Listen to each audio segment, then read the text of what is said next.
Check, check, check, check.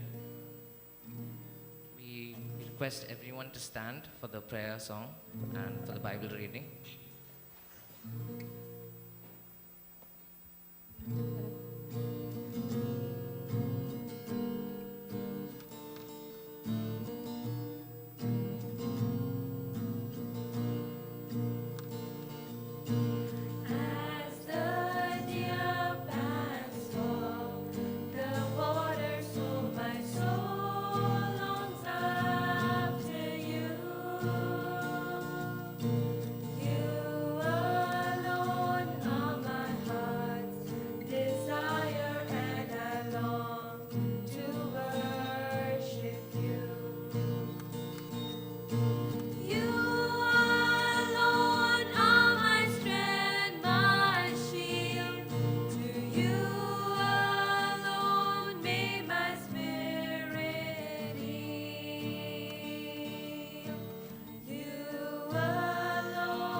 A reading from the first letter of St. Paul to the Corinthians. I may be able to speak the languages of humans and even of angels, but if I have no love, my speech is no more than a noisy gong or a clanging bell. I may have the gift of inspired preaching. I may have all knowledge and understand all secrets. I may have all the faith needed to move mountains, but if I have no love, I am nothing. I may give away everything I have and even give up my body to be burnt, but if I have no love, this does me no good. Love is patient and kind. It is not jealous or conceited or proud. Love is not ill-mannered or selfish or irritable. Love does not keep a record of wrongs. Love is not happy with evil, but is happy with the truth. Love never gives up, and its faith, hope, and patience never fail. Love is eternal. There are inspired messages, but they are temporary. There are gifts of speaking in strange tongues, but they will cease. There is knowledge, but it will pass. For our gifts of knowledge and of inspired messages are only partial. But when what is perfect comes, then what is partial will disappear. When I was a child, my speech, feelings, and thinking were all those of a child. Now that I am a grown-up, I have no more use for childish ways. What we see now is a dim image in a mirror. Then we shall see face to face. What I know now is only partial. Then it will be complete as God's knowledge of me. Meanwhile, these three remain: faith, hope, and love. And the greatest of these is love. The word of the Lord. Thanks be to God.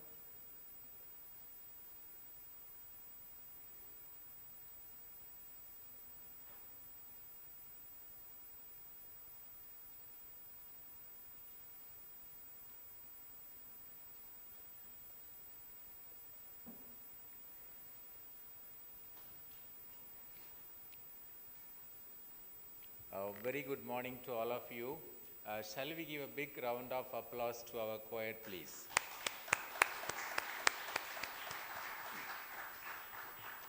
May I call upon stage Father Paul Fernandez, our Vice Chancellor, Professor Joseph Phillips, and Dr. Rodolfo to come on stage.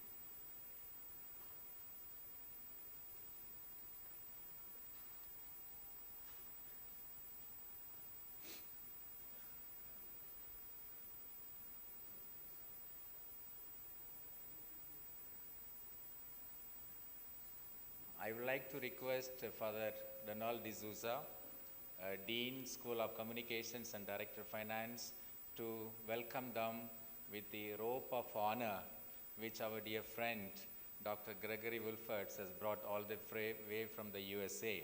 I think that's a very unique way of presenting our honor to them by putting the rope. Yeah. We have the tradition of putting a big shawl.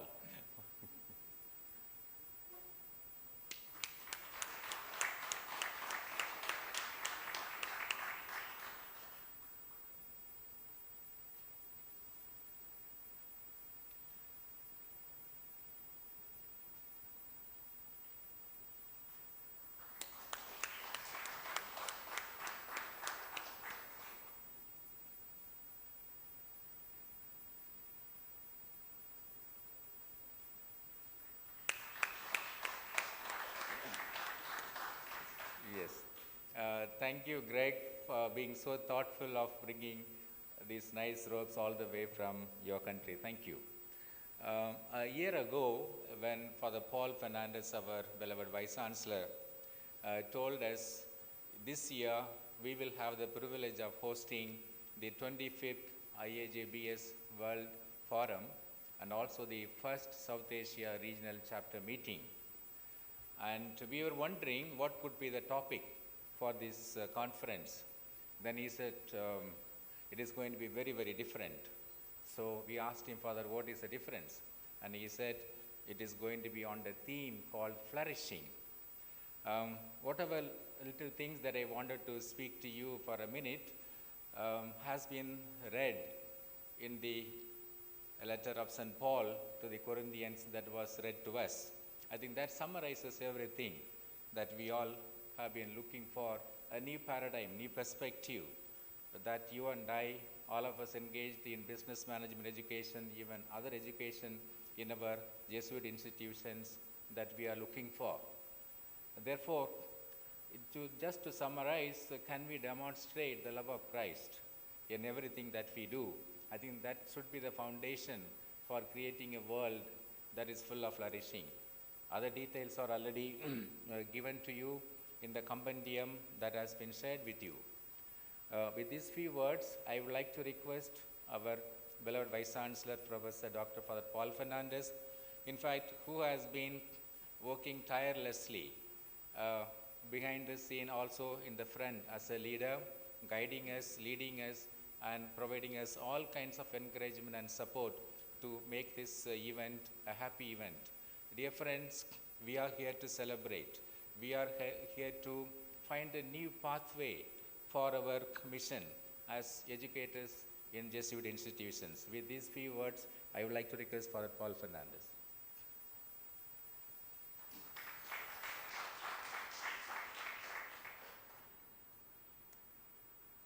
Good morning to each and every one of you, and thank you for once again having me here. I get first to address you. Thank you. I'm very happy that you are here with us today. A cordial welcome to each one of you from the university, from the Jesuit community, from the faculty, from students and everyone. We're all delighted that you are here with us on this campus, our mission is to spread the good news. And the Jesuits say finding God in all things. But all things include also all living beings. And so I thought of this word, flourishing, in a way, to demonstrate our love of God to all living beings, in a way. Philosophically, there are different authors who have talked about flourishing in different ways. We come from different cultures, so my thoughts also are spread across the world in a way. They are found everywhere in different parts, in different cultures, but how do we sort of resonate or vibrate with all living beings? We are all one in many ways. Consciousness unites us in many ways. And therefore, I'll place before you a few thoughts from me. Rather than ask what is flourishing, let's ask the question, when will we be flourishing, or when will our communities be flourishing, or when will our business or nations be flourishing? When will that be? Will there be a time when this would be a possibility before us? Maybe if we could wipe out the tears from the eyes of people, we might move closer to finding ourselves closer to the state of flourishing. Maybe if we could think of breaking the bonds of slavery or of oppression, chains of oppression and those bonds of oppression, maybe we will move closer to having ourselves flourish and our communities flourish, our nations flourish. In other words, it needs a lot of freedom. If we could welcome the stranger in our midst, rather than erect all the barriers around the world, around the countrysides, we would move towards flourishing. If we feed the hungry, I think there's a lot of hunger in the world today. Or if you remove the inequalities, particularly those that are unjust, there is no reason for them to be present or to be statutorily erected or institutionalized. Our communities and we will be moving towards closer to flourishing. I think you get the sense in which I'm asking this question. When will we move towards flourishing? Through what we do.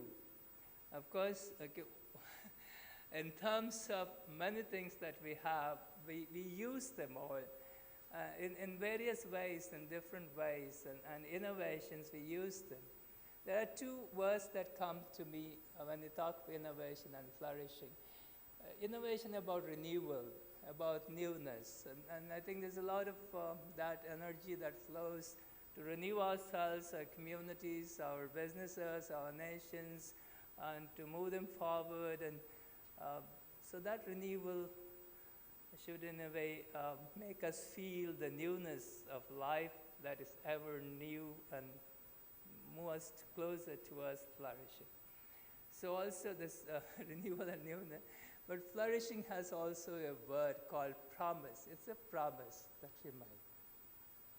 And if we make a promise, of course, we need also to look for when are we going to? What's the other word? Promise paradigm always goes with fulfillment. Okay? So we long to see a time when this promise of a flourishing community, a flourishing life would be fulfilled. And so instead of asking what flourishing is and sort of boxing it in, and so maybe I just let the Spirit move us, and let's think about flourishing in a way that God's blessing enables us to flourish. We need to be a good person. Flourishing is about having a good life in a good community, and which can enjoy and appreciate the goodness of God in so many ways that's been given to us in a great gift of the Spirit. And I think if we think along this line, you will probably find a flourishing community is also a faith community. So there are no people who are left behind or considered least or considered unwanted or lonely or isolated or so on. So I think these are ways in which we can do many things, and we can enable flourishing in wherever we are in the world.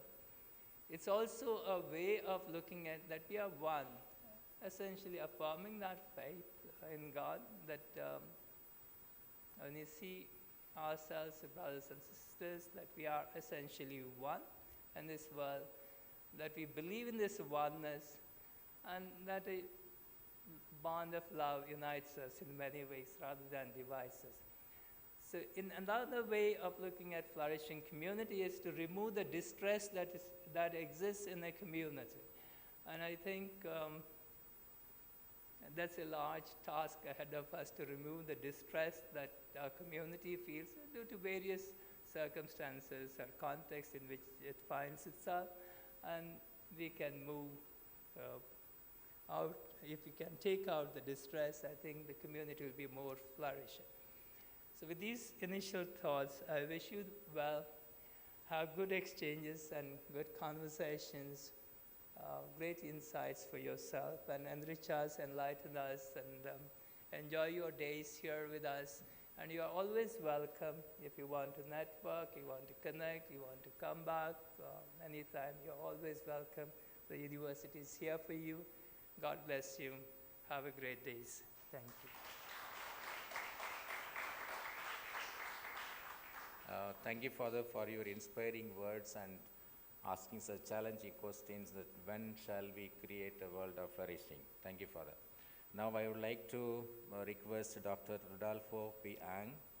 He is the Dean of Ateneo de Manila University, Philippines, and he was the past president of IAJBS. So in that capacity, we request him to come and say a few words.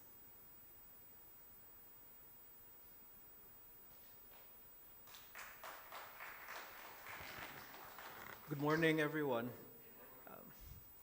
There's a certain poetry and symmetry in being India this year for the 25th World Forum, the International Association of Jesuit Business Schools. I say there's symmetry because 10 years ago, for the 15th IAJBS World Forum, we were in India at the Xavier Labor Relations Institute in Jamshedpur. And at that forum in India, the association made a commitment to have 10 years, for the next 10 years, to have sustainability as the theme of our World Fora. And so in fact, this year in Bhubaneswar, once again in India, we are bringing to a close 10 years of sustained conversation on the questions of sustainability. In those 10 years, I've found that the way people look at sustainability is so different between the West and the East. For those in the developing nations, the question of sustainability is often a question about poverty and helping to solve the problems of poverty. For those in the West, the questions of sustainability are often questions about the environment. And over the years of conversation, we've found that they are just two faces of the same issue because they are intertwined. And we cannot solve the problem of poverty without addressing the questions of environment. And we cannot solve the problems of environment without solving the problems of poverty. The symmetry is also true for me personally. The very first IAJBS World Forum I attended was in India at Jamshedpur. And now we come to the 11th forum I've attended. I've had the blessing of not missing any of the world fora over the last 11 years. And what I've found is that the forum has brought me to so many different parts of the world. True to the system of IAJBS, we have rotated through South America, Asia, Europe, the United States, and even Africa when we held our forum in Kenya. And over the years of attending these fora, I've found one thing to be true. Themes are important, papers are important, but more important are people. And the one most important thing I brought in the last 10 years of engagement with IAJBS is a realization that there are people from all over the world. In every corner of the world, there are people who share the same values as ourselves. People whose work is inflamed by Jesuit values and Ignatian ideals, people who care about the environment, people who care about working with the poor just as much as we care about helping business do better. So the most important thing I've found is that sense of community and sense of family in IAJBS, where our family is made up of people from all over the world working on the same things, caring about the same things. So whatever resolutions we come out with at this forum, whether we make another 10 years commitment to sustainability or not, whether we make another 10 years commitment to any other theme or not, the one most important thing I hope we can find is for people at this forum to make a commitment to attend the World Forum for the next 10 years and to continue engaging with people from all over the world in this shared task that we have, working together to build a better world, caring about the environment, caring about the poor, just as much as we care about business. Thank you.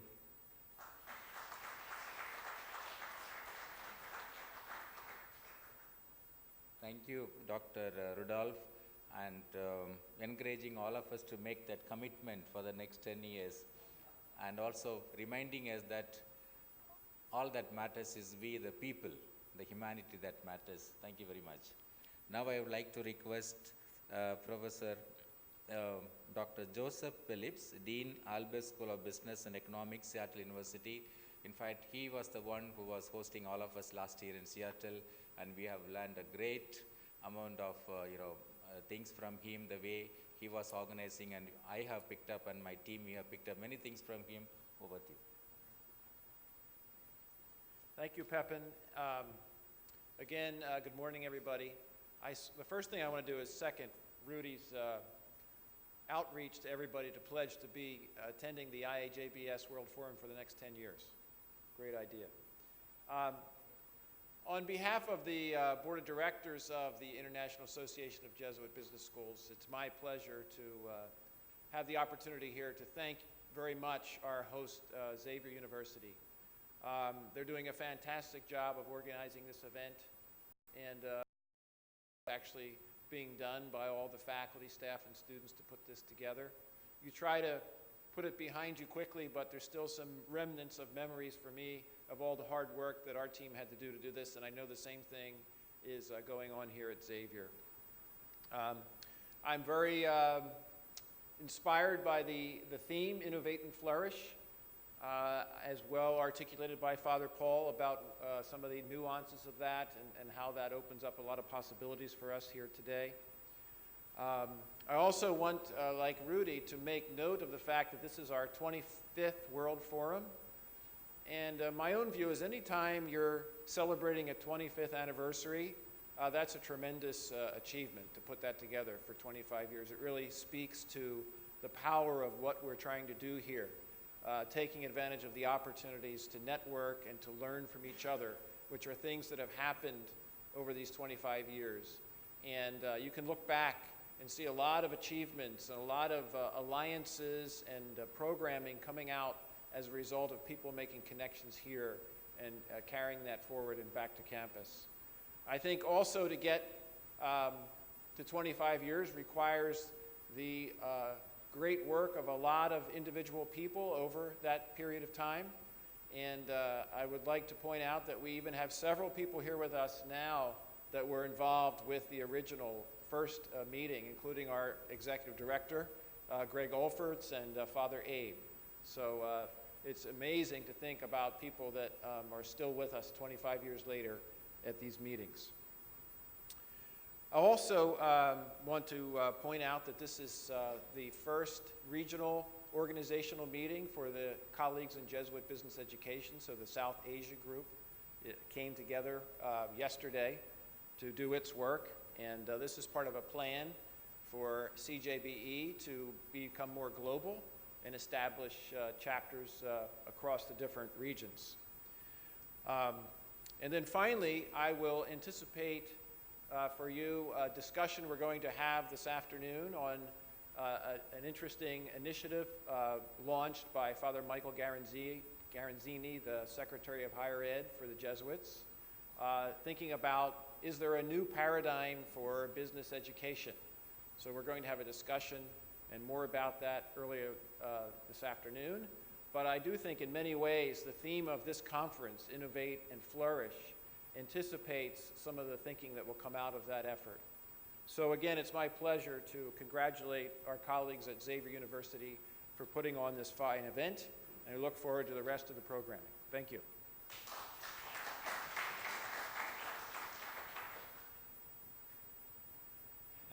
Thank you, Professor Phillips. As you said, we are here to celebrate, so please enjoy every moment of today, tomorrow, and day after, and also all the days to come.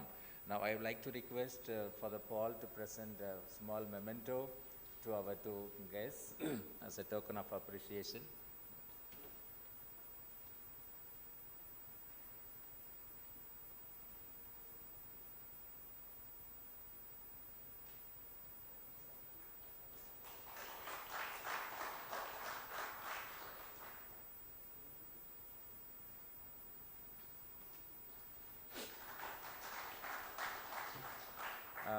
Thank you very much.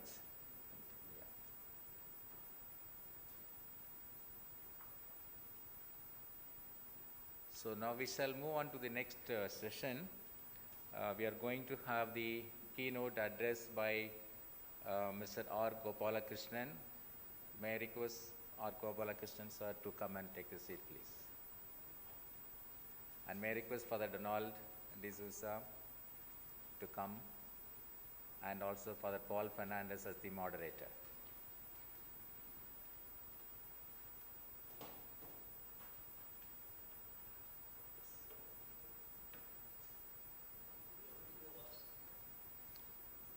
So good morning to all of you, and thank you, Professor Pepin.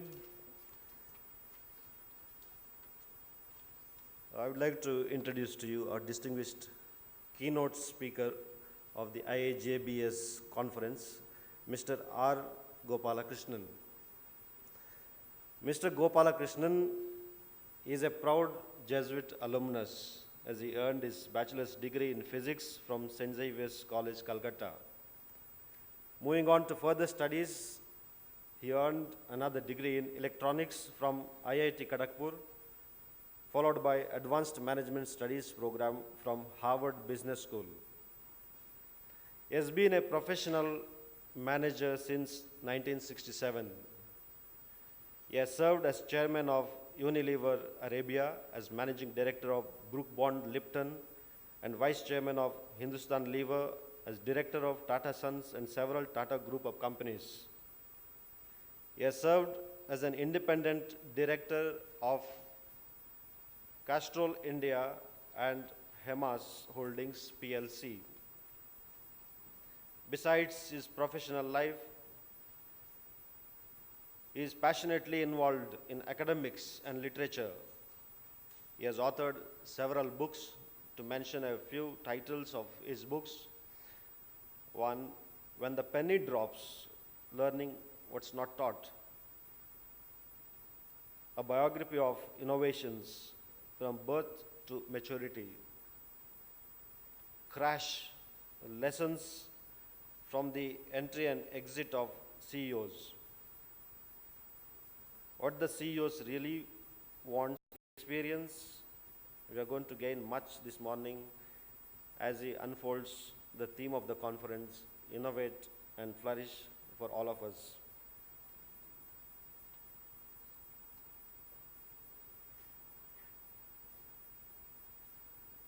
Now I request Dr. Gregory to give the rope of honor to our distinguished keynote speaker, Mr. Gopalakrishnan.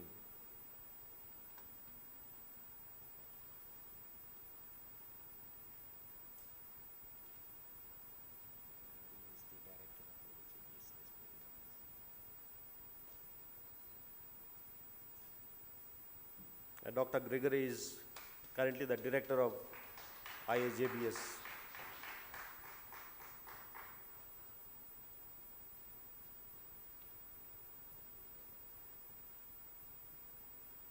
Thank you, Dr. Gregory. We have Father Paul Fernandez, is the moderator of the session, and it does not require much introduction. You all know is the Vice Chancellor of Xavier University, also Director of Xavier Institute of Management. When you say innovate, you see what is innovated, what is created, and what is left for all of us to contribute and make it flourish. A small walk in the campus will tell you a short journey that went from 2014 to 19. So now I thank Father Paul Fernandez and hand over the mic to Father Paul to moderate the session.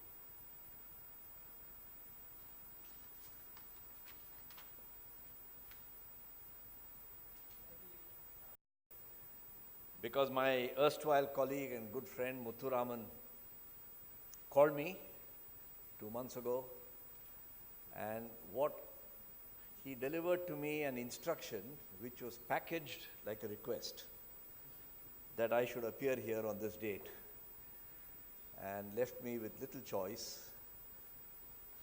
but to accept. But more importantly, I too have a Jesuit connection. It's your 25th anniversary. And as we look at the subject that has been assigned for me to speak about, I cannot help recalling some of the things that I vaguely get back into my head. I studied in a school and a college of Jesuit priests who were run by Belgian Jesuits in Calcutta.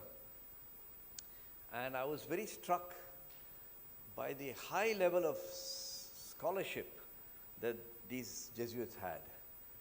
I mean, there were people with names like Verstraeten, Inc., Belgians, who would come along and teach you Sanskrit.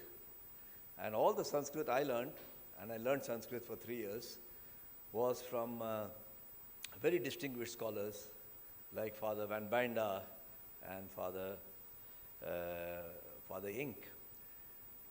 They seemed to be superlative in subjects as remote as astronomy.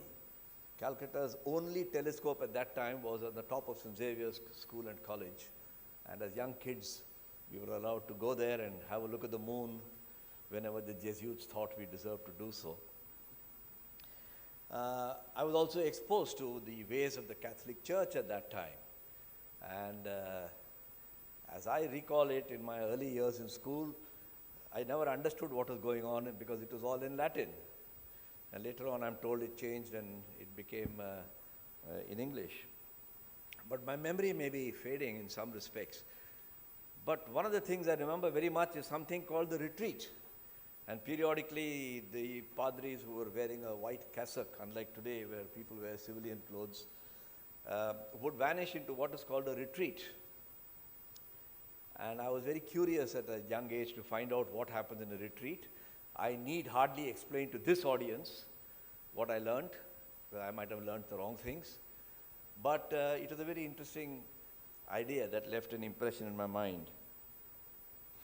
And really, in my later years, after I left the Jesuit institution and got into my career and my world, I learned 4 principles that have stayed in my head. And it is about, I'm not going to talk to you about the Jesuit principles. I'm hardly qualified to do that in this audience. But the first principle that stayed in my head is that knowledge and education are essential for progress. And that's probably why the Jesuits have set up so many schools and colleges and so on and so forth. The second thing that stayed in my head is that an open mind does not come out of giving speeches about it, but you need a formal system of training to have an open mind. And the Ignatius retreat, that's what it's called if I remember right, was a way to do that. The third is you must learn to make free choices. You shouldn't come with any inhibitions and hang-ups. That's the way to do it, because we all are born with our own set of ideas. And the last thing that I remember is they seem to specialize, these padris whom I interacted with, in highly philosophical forms. So I'm talking of 10 years after independence, 12 years after independence, to talk about swatantrata was something which was very, very important for young people like myself. And I carry these ideas in my head later in my career. And I've had the occasion to think about the subject of human innovation. And so the subject also suited me extremely well. Innovation is a subject which interested me greatly, and it was propelled further when my then chairman, I was also a then director, asked me to chair a Tata Group Innovation Forum. And this was very challenging because he said, please don't go and focus on how to innovate. There are lots of methods available around the world on the funnel system and decision trees and all that. Tell me or help Tatas to improve the culture of innovation. And most of us know that changing culture is a tough thing. Introducing new processes is somewhat easier. And so I got involved at a very philosophical level. And that's one occasion I remember going back to look at how Jesuits reinvented themselves and became the powerful institution, in my view. What is it, 1400 and something, 50 or 60, and so they've been around for 500 years. So there was lots to learn from that institution. And in some curious melange, which I'm not quite able to dissect, the idea of nature being a great teacher came to my mind. Long before I was into an IAJBS Innovate and Flourish and Sustainability mode. And that's what resulted in my writing a book which was published by Penguin 4 years ago. Now if you look at the confluence of these events, Muthuraman rings up my old Jesuit connection, and I am written a book on Innovate and Flourish, and that's the theme of this conference. I think there was a compelling case for me to come here, and that's why I'm so happy to be here. And I felt that the best way in which I might make a small and humble contribution to your thinking is to share with you 2 or 3 central ideas. And if they appeal, maybe the IAJBS governing board or appropriate forum can consider what to do with this. I merely want to state that if at all, in any way, professionally, I can be of help in advancing an agenda that you develop, I'm very happy to do so, because I'm very interested in the subject. If I look at these words, innovate and flourish, Father Paul spoke and gave his interpretation, and there were multiple interpretations. But I'm coming from a different angle.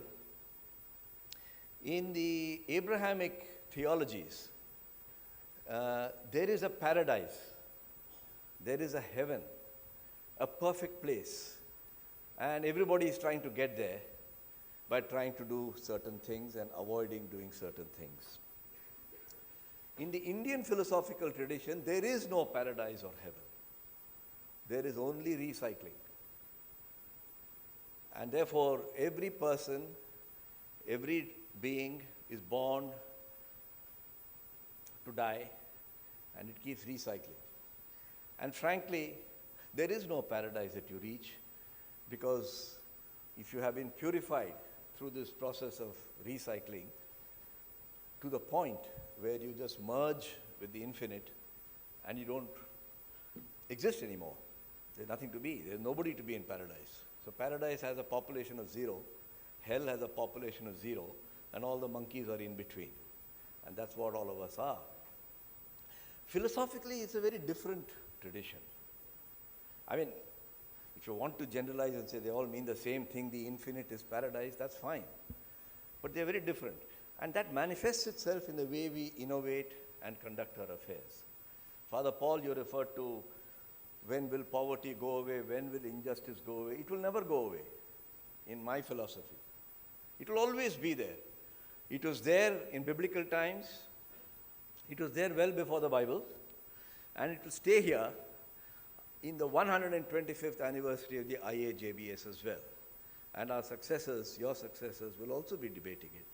Because we are not on a journey where there's perfection. There is no perfection. We move from one imperfection to another, and accumulation of imperfection can result in something which is more perfect than what you started with. And that is precisely the theme that I wish to talk about in talking of innovate and flourish. My examples come from nature, things that we see every day, and not from some high philosophy.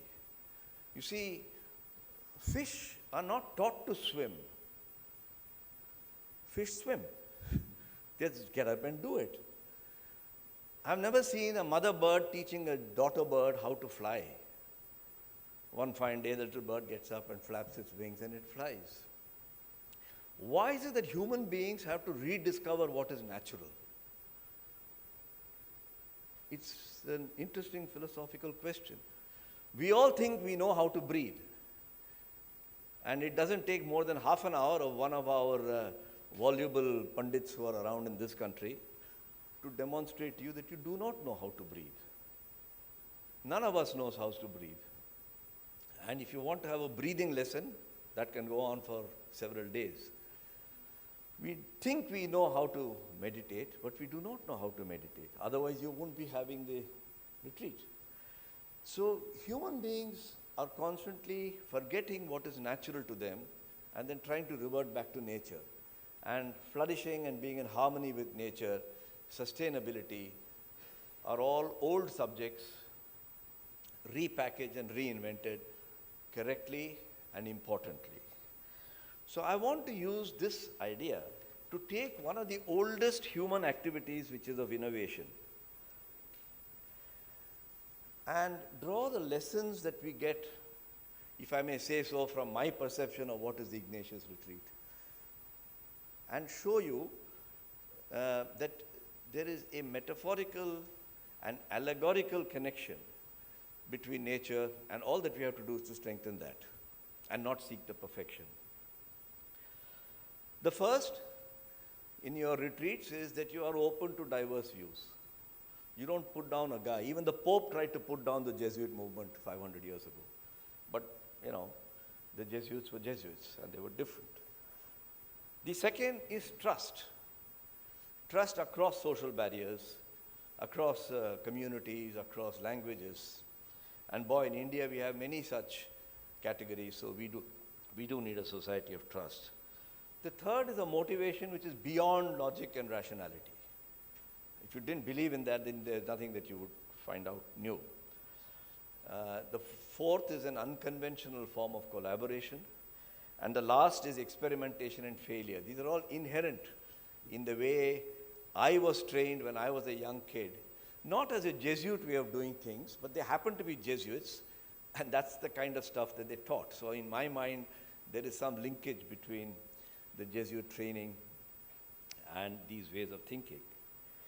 And so I come to the subject of innovation and say, what is the one human activity that has been there since Adam and Eve, Manu, Muhammad, whichever one you want to call upon? It is reproduction. When Jesus was walking in and around near Bethlehem, the total population of this world, this planet, was 82 million, of which India's population was 22. About a third, give or take a bit. Today's population numbers, I don't need to remind you. Human reproduction has been extremely successful. Now you may ask, how do I know the population when Jesus was walking around? One of the tasks I've given to myself is to give you statistics which you have no way of verifying. And they sound authentic because of the purported accuracy of 82 million. I was even tempted to say 82.4 million, but I said that's carrying it a bit far. But these are all... A concept in the brain is valueless in the metaphorical relationship between innovation. Innovation is the product of the head, reproduction is the product of the womb. When the fetus manifests itself as a baby, the concept gets articulated as an idea. And until a concept is articulated as an idea, it has zero value. Just like nobody comes and says, hey, I'm very proud, I've got a fetus in my daughter's womb. But you say, I've got my daughter's delivered a baby, it's a matter of pride. And then it goes through infancy, childhood, adolescence. I don't have to go through all the phases, we are familiar with that. And the same thing happens with human innovation. It starts as a concept in the brain, valueless. Though most people think that I got the idea and they are the originators, that's rubbish.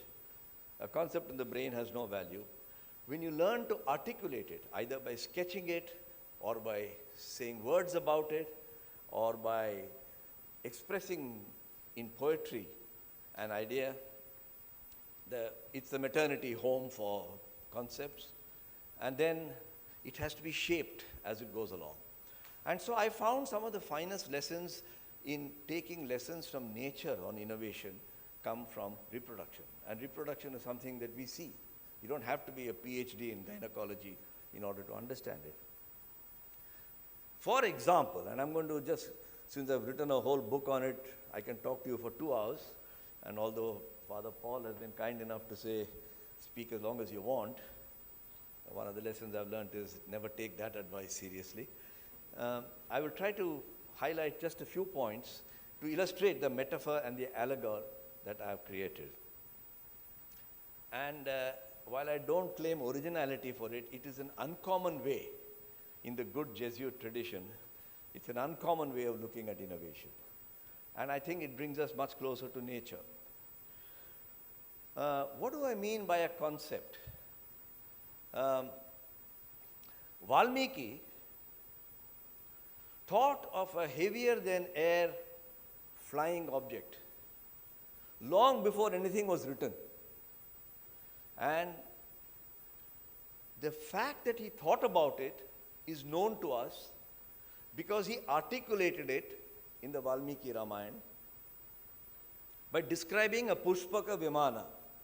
And for those who are foreigners, A Pushpaka Vimana is a flying object, a chariot, a flying chariot, which is part of the story of our Ramayana. So the fact that there was a concept in his head got articulated in a Pushpaka Vimana. And if you read the Valmiki Ramayana in Sanskrit, it is an extremely esoteric and rich in words in describing this Vimana, this flying object. It describes what jewels were placed in which part, what is the construction of that, how the gods were looking after it. It could look like a Boeing 747 or a Concorde flying through the skies. So he converted his concept and delivered, if I may say so, in the maternity home, the idea of a heavier-than-air flying object. And that was, if there is any way to date it, 5,000 years ago. But was there an aeroplane? Because he had the idea and the concept? No. It took almost 3,000 years later, Leonardo da Vinci, whom we always associate with painting the roof of the Sistine Chapel, he wondered how birds fly. And one of his hobbies was to either kill birds or get hold of dead birds, chop up their wings, and stick them together to see whether he could replicate it. And Leonardo da Vinci left his pencil drawings of how a human being could fly by using the structure of the wings of a bird. And they're lying in the museum in the Lourdes. You can go and see it. And so he also got the idea, but he could not. He could express the idea, but he could deliver the baby, but the baby didn't survive. And there was no flying, heavier-than-air flying object. And then came the Wright Brothers in 1902. So from the time the concept was born in somebody's head till the time the innovation actually happened, it was a good 4,000 years. And that's the point I'm trying to emphasize, that getting a concept in your head, getting an idea, which is the delivery of a concept, taking it through infancy, through adulthood, through adolescence, all these phases, takes a lot of time. We are living in an instant world where we want things to happen fast.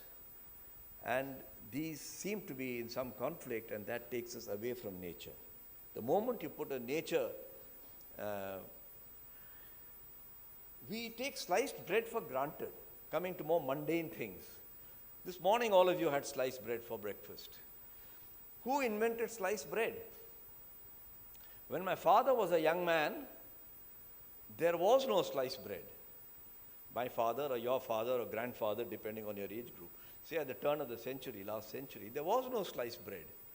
You bought those long pig and you tore it apart. And there was a guy called Otto Roveda. I think he was a German. Maybe he was American, I'm not sure. In the year 1912, he applied for and got a patent to make sliced bread, because he thought it would be a great advantage to people not to, pluck out the baked wheat. And he made a slicer. The patent was granted to him. But there was no slicer for bread till 1928, because it took various things to happen, taking it through childhood, through adolescence, until the first sliced bread machine came. And so that innovation took 26 years between the time the idea came to somebody's head. There was a guy, an Englishman called Thomas Crapper. I don't know if you heard his name, but he has achieved memorability because the word crap has come into the English dictionary for things that we don't like to think about at 10:30 in the morning. Thomas Crapper invented the flush toilet, what in India we call Swachh Bharat. The Prime Minister is still trying to drive that innovation through this country. And Thomas Crapper got the first patent for a flush toilet in the year 1778. And it took till 1848, 70 years, for it to become a reality. The electric bulb, Thomas Edison, exactly the same story. But I would like, since I can't tell you all these stories, to illustrate this through a very humble product which all of us use but never think about as an innovation. the humble ball pen. I don't know if you realize that from the time I started my speech, maybe 15 minutes ago, till now, the world has consumed 3 million ball pens. That's the amount of consumption of ball pens that's going on in the world. Half used, fully used, they throw it away. The ball pen, which we call a biro, very often loosely. Now, the history of the ball pen is very interesting. It was attributed in historical terms to Laszlo Biro, a Hungarian, who's thought of as the inventor of the ball pen.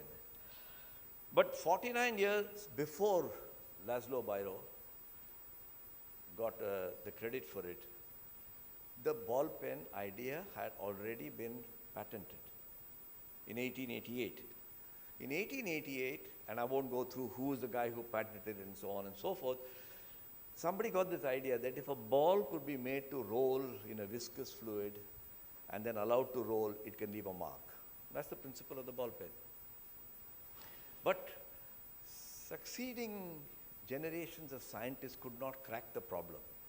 And the problems were, how do you make a viscous fluid in which a ball can roll smoothly, pick up the ink, and as soon as it hits the paper, it dries. Because if it stays wet, then of course it smudges. So the rheology of the ink had to be cracked. The smoothness of the ball and machining techniques had to be cracked. The holding of the ball in a little orifice so that it could roll smoothly had to be cracked, the frictional effects. So it is quite a big set of challenges, both in chemistry, rheology, and in machining. And that's why, through its life, it took so many years, 49 years to be precise. What made it finally happen? Laszlo Biro, a Hungarian eccentric, people thought of him, was standing in the balcony of his house one day, wondering how to crack this problem, when he saw children playing with marbles on the streets below in Florence or wherever. And when those children picked up the marbles and rolled them to each other, it left a mark. And that gave him the idea that if it can be as smooth as marble and as liquid as the puddle from which they took it, and he went to work on it and did various things, met some successes, met some failures, but he said, I must innovate the way nature is doing it. And that's the way nature is doing it. He made a potentially commercially available ball pen in 1935. But there was no market for it. Just like there was, Thomas Watson thought the world market for computers would be 5 in number, or somebody thought, what's the use of internet? What's the use of a smartphone? And what's the urgency to know the latest news of which film star divorced whom, and so on and so forth. But those markets have come to exist. And so the guy who really launched it was Hitler. Because the Second World War was beginning in 1939. And Hitler's activities were very prominent in the global market, in the global scenario. And Britain, the Royal Air Force, decided that we must spruce up our planes. And one of the ways in which there were 100 items they had to do, was to have smudge-free devices that could go on the pockets of their pilots. Because they used to use fountain pens in those days, and those, RAF pilots could be found by a big blue botch around their pocket. I don't know why they didn't choose to have a pencil, but there must have been some reason for it. And they placed the first order for a ball pen.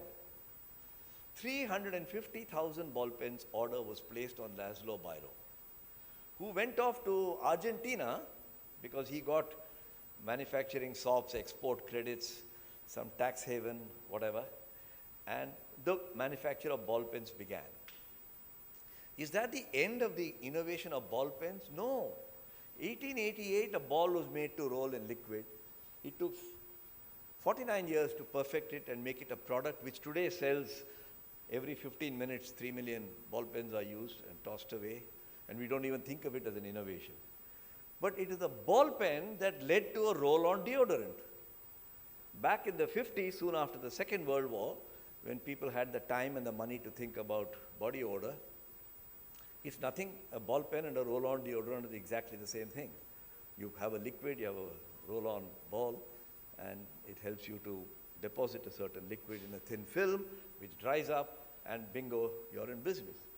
Was that the end of the innovation? No. The mouse of your computer is nothing but a ball pen.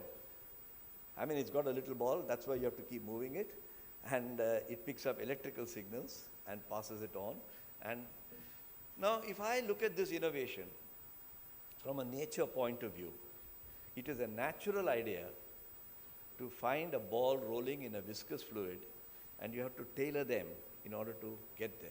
And the moment you start thinking about innovation as something that you derive from nature, and you undertake all the things that you do in raising a child in a family.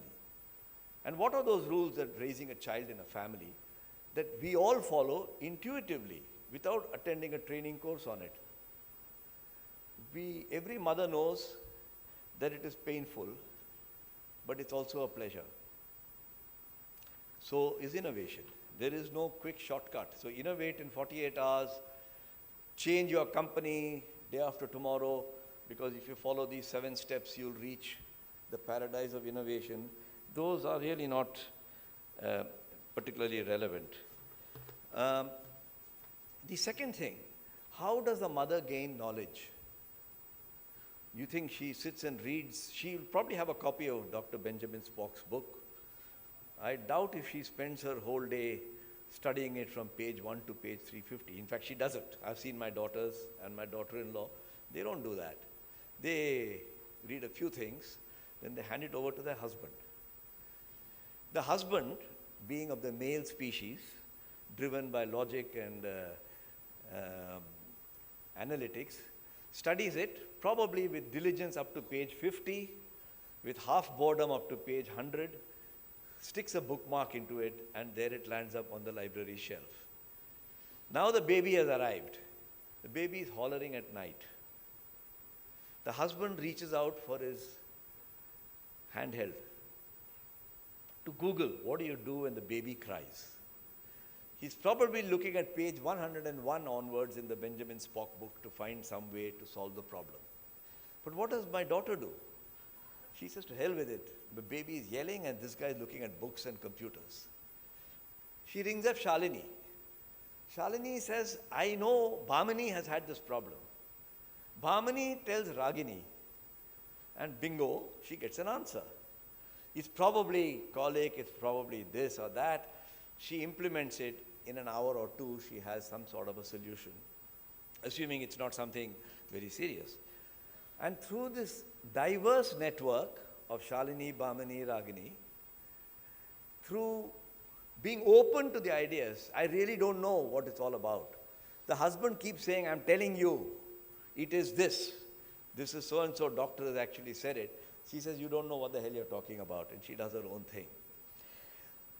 Wives are the greatest sources of innovation. If husbands would listen to their wives, you'll innovate and flourish. I don't say this to please the women or to displease the men,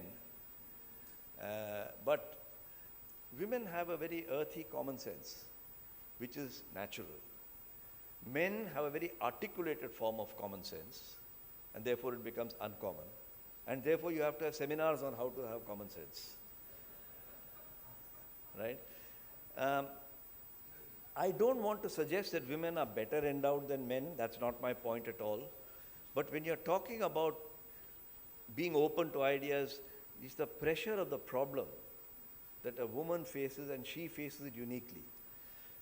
The other thing is, no woman follows a funnel model to raise her children. If she has 3 children, each of them is raised differently. She'll be tough with one, lenient with the other. She will discipline one, she will give the other one more love. Not more love in the sense of more love, but give it the indulgences. she has an intuitive way of finding that each innovation of hers, which is each of her children, is different. Women will usually not write a book. If there is one, I have not come across it, but I don't pretend to find all the books on innovation written by women. This is how I raised my baby, 7-step process. And if you follow my 7 steps, I'm sure in America it must exist. Somebody who says, here's a shortcut to raising babies. But since the time Jesus walked this earth, nobody's found a shortcut to raising babies. Babies are babies. Innovations are innovations. Nature will take its own course. So I leave you with this. I said I want to leave you with only one thought. That please get away from the metaphor of physics. Physics is a reductionist science. Biology is an expansionist science. In fact, biology wasn't even considered a science half a century ago. It was considered to be some hocus pocus stuff that funny guys did with plants and insects and bees. If I see this, if I show this to a physicist, he'll say, what's that? What is in it? I say, well, it's a pen. It's a pen. What is it made of? Molecules. What is a molecule? It's got atoms. What has got atoms in it? It's got electrons. What is an electron? It's got something else in it. And I come down to a quark. And I say, what's below a quark? And I say, we don't know. Science doesn't know it yet. That's what a physicist would do. A biologist would see this and say, that's very interesting. I'm not less worried about what is in it, but what is this a part of? What is the context in which this appears? And so I find, and I've seen this during my career, instances where being natural and thinking the way nature thinks is a great way to innovate and flourish. And have I told you something you don't know? If I have, it's not my genius, but your stupidity. If I haven't, I don't even apologize. Because a lot of sustainability is about going back to the basics and doing what you should have done in the first place, which somewhere down the line you forgot to do. And using the principles, therefore, of biology and nature, and you get all the principles of sustainability coming back to you. We have been trained in our education to look for and implement processes to get efficiency. How can I do this better? How can I do it with less resource? How can I get more kilometers per liter from my car? How can I consume less carbon to get the same energy? But if you really want to be close to nature, don't look only at efficiency, look at effectiveness. Effectiveness and efficiency are not the same. When the mother is trying to solve the problem of the crying baby, she's looking for effectiveness. When the husband is Googling to find out how to make the baby stop crying, he's looking for efficiency. And this clash of effectiveness and efficiency is at the root of going away from what nature has left us with. So maybe I'm going to stop there, Father Paul. I've tried to avoid getting too much into single details, but as you can imagine, I can go on and on, but I think I should shut up and open it up for any questions, discussions, and if there are points of difference, I've just been on my Gopal retreat, so my mind is open to criticism. Thank you very much.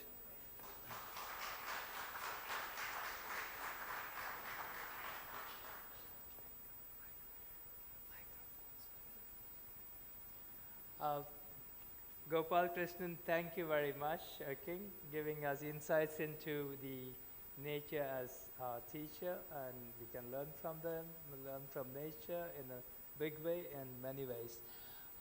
Floor is open for questions and discussion. Why is there still a wage gap between women employers and men employers? Gopal, what you? I'll just make sure I'm answering the right questions. I'll repeat the question. Otherwise, I'm in danger of answering the question I thought you were supposed to ask. You're asking why is there a wage gap if women have valuable intuition? That's a matter of economics, frankly, and culture and tradition. It need not be there, it should not be there. But there are a lot of undesirable things also, without my getting into a controversy, like the species males have, the females also have. So I suppose it's a balance between two, but it's really cultural. Sorry? I will follow your instructions so long as I'm in the IAJBS. So, madam, it's a cultural thing. It's not a genetic thing.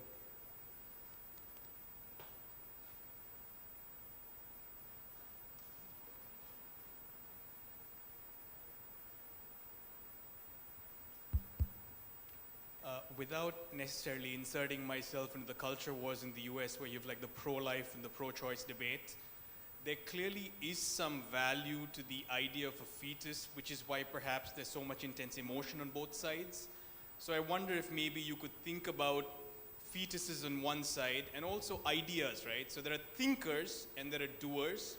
And without the thinkers to think the ideas, the doers would have nothing to sort of do with their implementation. So both from the fetus perspective as well as from the ideas being germane seeds in the mind, I wonder if there's maybe a thought to actually having value even if they're not sort of implementations yet. Would you have a response to that, sir? It's a very good question. I did not intend to suggest that everybody who conceives of an idea, conceives of a concept, converts it into an idea, must see it through to the end. It may, in fact, I was trying to illustrate through the ball pen example that it changes hands many times. It is not because you need doers and thinkers, but there are different people with different skills. When we run projects in our companies, he is the guy who figured out how to make the blast furnace more efficient. We will tell him, now you run with it, until he changes Mr. Bessemer's original algorithm. It sometimes doesn't work. And just like when you raise your children, you send them to a Montessori, you first send them to a small kindergarten nursery, then you send them, you hand the child over, or the education of the child, then you give it to a Montessori system, then you give it to a Jesuit, then you look for a college, which there are different people who are handling that child. And when your son is now 30 or 40, and you're proud that he's become a lawyer from Harvard Business School, you must in your wisdom remember that so many teachers have had a role in teaching him. It's not just you as a parent. And it's exactly the point I was trying to illustrate. So thank you for, in case I left the impression that this world is all about thinkers or doers, it's not. There are multiple hands, and that is exactly the point through the ball pen example that I was trying to illustrate. You know, Niels Bohr was an atomic physicist, and he made a very profound observation. He said, we are trained to think that the opposite of a truth is a falsehood. But we forget that the opposite of a truth could be another truth. The world has multiple truths, otherwise there would be no science. And that is really true of everything around us. Sir? Yeah, sir, as you rightly said, that sustainable innovations cannot be really taught. It is already available, maybe in the grassroots level. In that context, what should be the goal or approach of a university like Xavier's? Should we rather codify the existing knowledge at grassroots level, or rather adopt an ethnographic approach towards sustainability solutions rather than an empirical experimental approach? What do you say on that? I'm not sure I quite followed the question. Yeah. Because you said that sustainable practices or solutions cannot be rightly actually taught really. It's already available, people know it. At grassroots level, people adopt many sustainable practices which we don't know. Maybe you have forgotten those things. So in that context, as a responsible stakeholder and university like Xavier's, what approach should we adopt? Should we gather? What happens through the? What approach should be adopted by a? What approach should the because you can learn everything from nature, then you are going by all Okay. this. So let me repeat your question to make sure I'm answering the right one. Since knowledge is widely available through grassroots people's experiences, what approach should higher education take? Is that your question? Yeah. Have I got it we right? should be more towards ethnographic approach, ethnography, rather than empirical, experimental, in the field of sustainable innovations. I don't want to get into this ethnography jazz because I'll have to find out what the hell that actually means. Rather than studying the culture, practices of that at grassroots level, rather than laboratory, less of laboratory work, or codifying the existing knowledge. Excuse me, we can have the conversation also during the break hours. We'll move on, sir. But can I just give a short response if I've understood your question right? The advance of civilization is all about rediscovering common sense. Whenever there is new knowledge, it is a like in Indian philosophy we say it's recreated old knowledge. I mean, if Valmiki were to come and watch Wilbur Wright fly his first aeroplane in Kitty Hawk, North Carolina in 1902, he would have said, yeah, I had this idea 5,000 years ago. So there is a constant birth and death of concepts and ideas, and different formulations take place. And I think higher education is very, very recognizing of this reality. Needs to improve, that's part of the way it works. Yes? Thank you. I'm Jim Stoner from Fordham University. I loved your talk. Thank you. Great examples. I'm going to go follow them up. As I was listening to you, I was thinking also what Dr. Eng said, starting off about the International Association of Jesuit Business Schools and the commitment that it made 10 years ago to leadership for a sustainable world, for global sustainability. And tomorrow in the business meeting, we'll probably talk about whether or not we're going to make a similar commitment for 10 years or not to some other or the same theme. It occurred to me as I listened to two of you, I wrote down something along the lines of innovative leadership for a socially just, poverty alleviating, regenerating world. I use the word regenerating because, as you know, in the sustainability movement, we've gone from sustainability to talking about flourishing, the possibility that all species could thrive on this planet, flourish on this planet forever, John Ehrenfeld's definition, which appears somewhat in the Journal of Management for Global Sustainability. But now we're talking about enhancing the capacity of future generations to meet their needs, which is regeneration. That also appears in the journal. So my question to you is, can you think now or later, can you think of a better theme for this organization with a network of business schools all around the world, an enormous number of schools, and the chance to be really innovative and creative?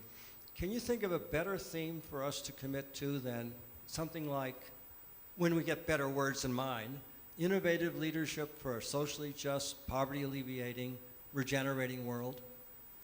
Can you think of a better one to help us? You know, frankly, you have a perfectly good, I mean, I don't want to play with the words, a perfectly good possible theme for your board to consider, and I don't want to pretend that on the run I can.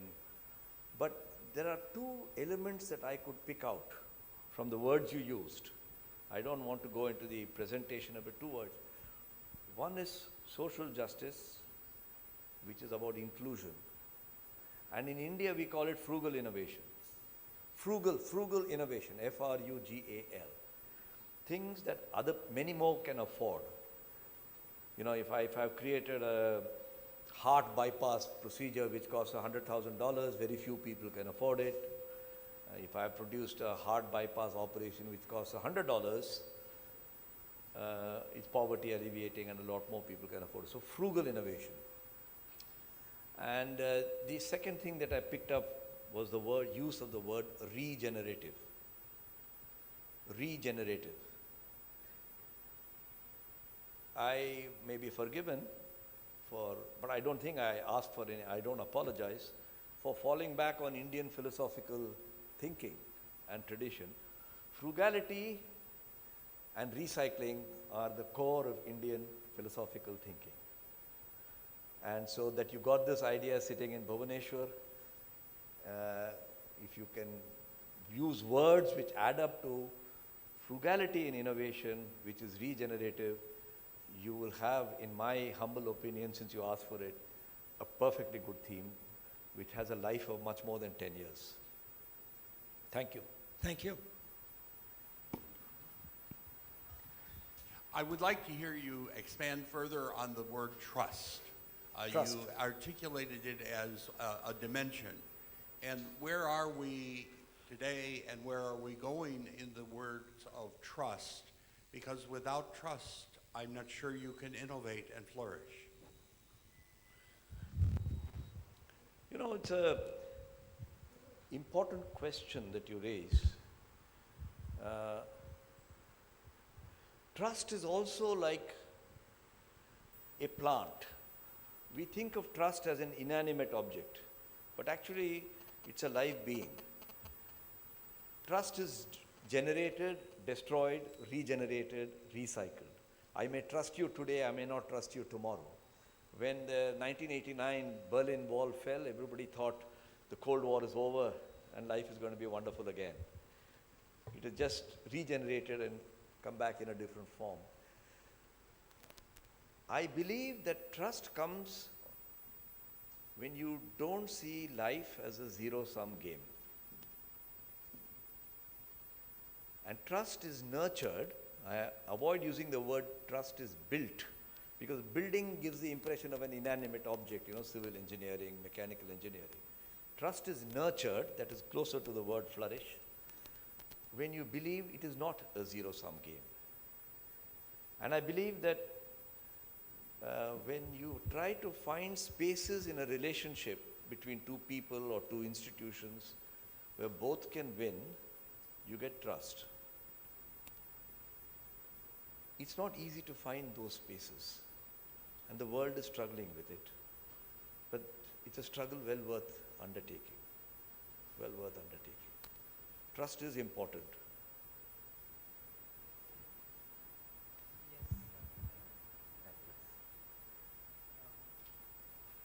Last question will be from me, and after that we'll wind up the session.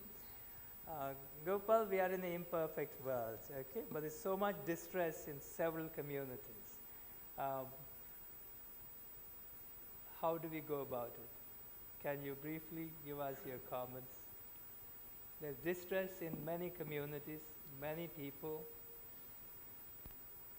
And will innovation solve it? Perhaps not. Would you like?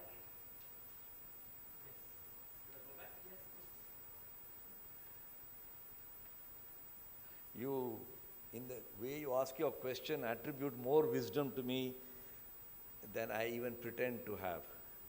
It's a very, very big question. If there was a Mahatma Gandhi here, he might try to answer the question in a simple way. But since you asked the question, no Indian lets go a question which he thinks he can answer. And I am not an exception. There's a very scholarly article written by in the Foreign Affairs magazine about 4 years ago. He described the world about this inequality. He said you have 10% of the world, the Western economies, the so-called advanced economies, who are trying, as their current preoccupation, trying desperately to hold on to what they have. You have a big swath of people, maybe in the Middle East or Africa, who feel angry that they have been wronged through colonialism, bigotism, whatever. And then you've got a large number of people in Asia, perhaps starting from India all the way to the Pacific Islands, of aspirants.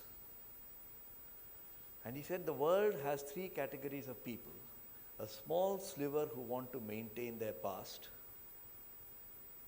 a middle level sliver which wants to right the wrongs that have been allegedly done to them, and a vast majority of aspirants who are trying to improve their lot in life. I'd like to believe India, Southeast Asia belong to that category.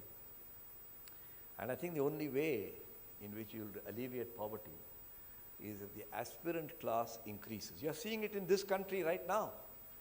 We have in this country a small privileged group of the business barons, the wealthy people, the ex-Maharajas. You have a large numbers of people who either because of caste or religion or whatever feel disadvantaged and wronged. And you have a vast majority of middle class people who struggle. Come and see our city of Bombay. It's a struggle. So well captured by that 1950 song of Johnny Walker. Yeha Bombay meri jaan, zara hatke, zara bachke, yeha Bombay meri jaan. We live and struggle. And it is in the life and the struggle that I see the great hope for the future. I don't despair when I see life and struggle. That's the essence of life. Thank you.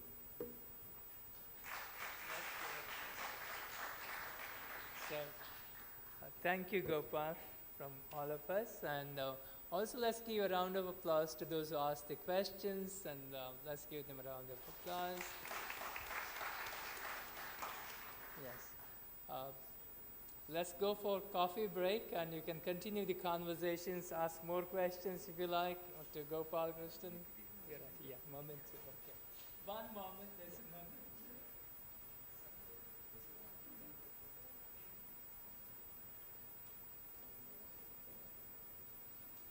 As a token of love and appreciation, now I request Father Paul Fernandez to present the memento to Mr. Gopalakrishnan.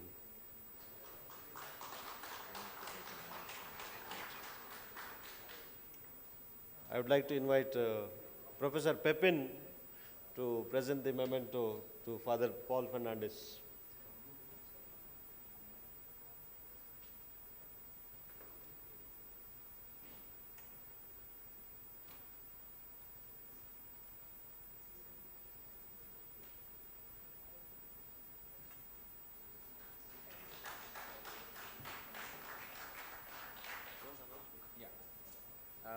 Friends, we come to the end of the inaugural or the keynote speech by Mr. Radhakrishnan. I hope we all enjoyed. Let us go for a tea break, and we shall assemble here at 11:25. Yeah. You need more time? 11:25 we all will assemble here. Okay. The tea is outside.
start the second panel discussion. May I request all of our friends who are standing outside to assemble inside, please.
All right. So thank you very much once again. We are going to start the panel discussion on how to create a flourishing business school in a global economy. Now, before we begin, I would like to request Dr. Rozonda. She is the editor of our journal for global sustainability. She would like to make an announcement. I just wanted to announce that the editorial board meeting of the Journal of Management for Global Sustainability, the JMGS, will be held at 1:45 today at room 113 in this building. So may I request the editorial board members to please take a quick lunch and then come back here in this building. Our meeting is at 1:45, room 113. Thank you. So now I would like to request Dr. Snigdha Patnaik. She was the Dean of Human Resource Management till last month, and she will take charge from now on. Thank you.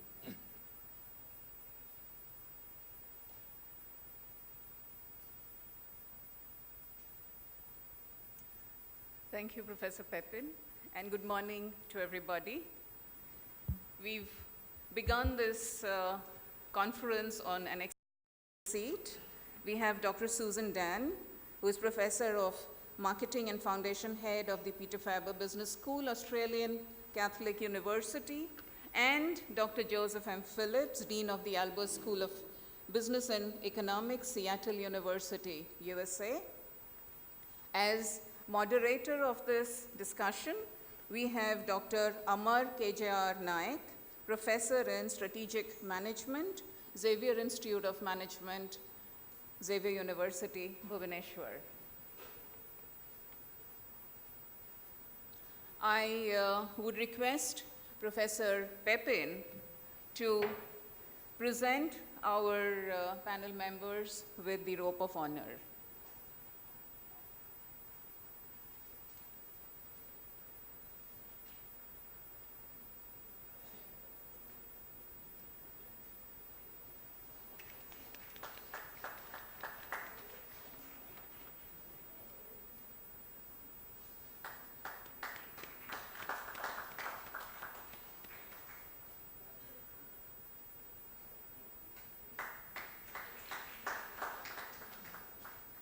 And our moderator too, please.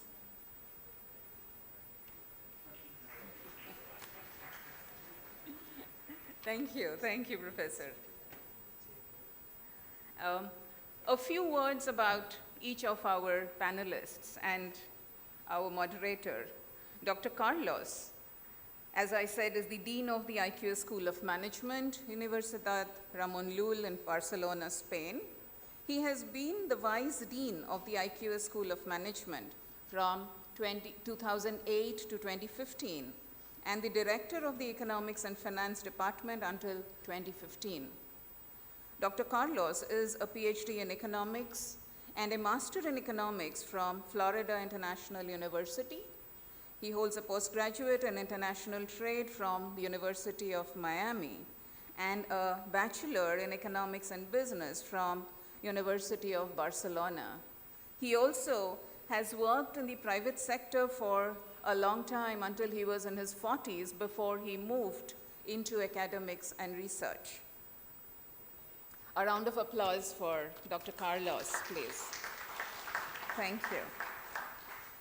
Dr. Susan is Professor of Marketing and Foundation Head of the Peter Faber Business School, Australian Catholic University. Her expertise and research interest is in the strategic application of business applications to not-for-profit organizations with a specific focus on social marketing. In 2018, she was recognized as a member by the Order of Australia for significant service to business education through commercial marketing techniques to deliver positive social outcomes. Some of her contributions to business education and learning and teaching include being Associate Dean Learning and Teaching of JCU Brisbane, being instrumental in establishing the Australian Association for Social Marketing as Foundation President, and serving as a Foundation Director of the International Social Marketing Association representing Australasia. She has published across the management and marketing literature and has publications in various journals. A big hand for Dr. Susan, please. Dr. Joseph Phillips, we have already seen him here, and a few words about him. Dr. Phillips is the Dean of the Albers School of Business and Economics, Seattle University. He started at Creighton in 1982, serving as Associate Dean for the last 4.5 years. In 86, he received the Robert F. Kennedy Award for Teaching Excellence, the university's highest teaching award. He is a graduate in economics from La Salle University with a master's and PhD from the University of Notre Dame. He has served on the board of Evergreen Bank and on the board of directors of the Creighton Federal Credit Union. In 2001, he received the Credit Union's Distinguished Service Award. He is past president of the Western Association of Collegiate Schools of Business and past chair of the Association of Jesuit Colleges and Universities Business Deans. A round of applause for him, please, again. Our moderator for this panel discussion, Dr. Amar Naik, Professor in Strategic Management. He is a keen researcher in the area of developing a model of sustainable community enterprise systems in the context of rural agricultural India. His primary research interests lies in transition strategies. Prior to his PhD from IIT Kharagpur, Dr. Naik completed his engineering from National Institute of Technology, Rourkela, and his MBA from Indian Institute of Management, Bangalore. He has been a visiting research fellow at the Graduate School of Business Administration, Kobe University in Japan. He worked in various capacities in several chemical and petrochemical companies in India prior to entering full-time into academics and research. He has also authored several books and published articles in many reputed journals. So can we have a hand for him, please? And with that introduction, I hand over to Dr. Amar Naik.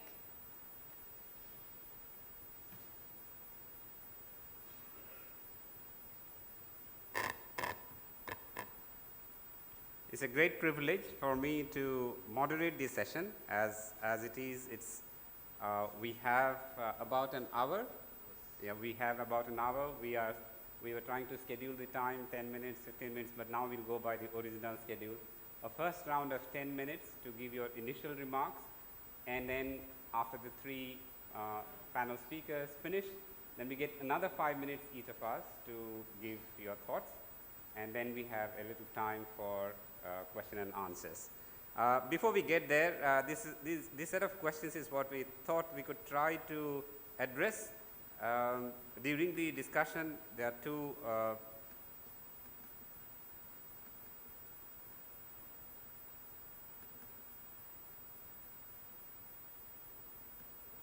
while our panelists will try to give us as much as we can from their wide experience, but these also could serve as questions for us as a group.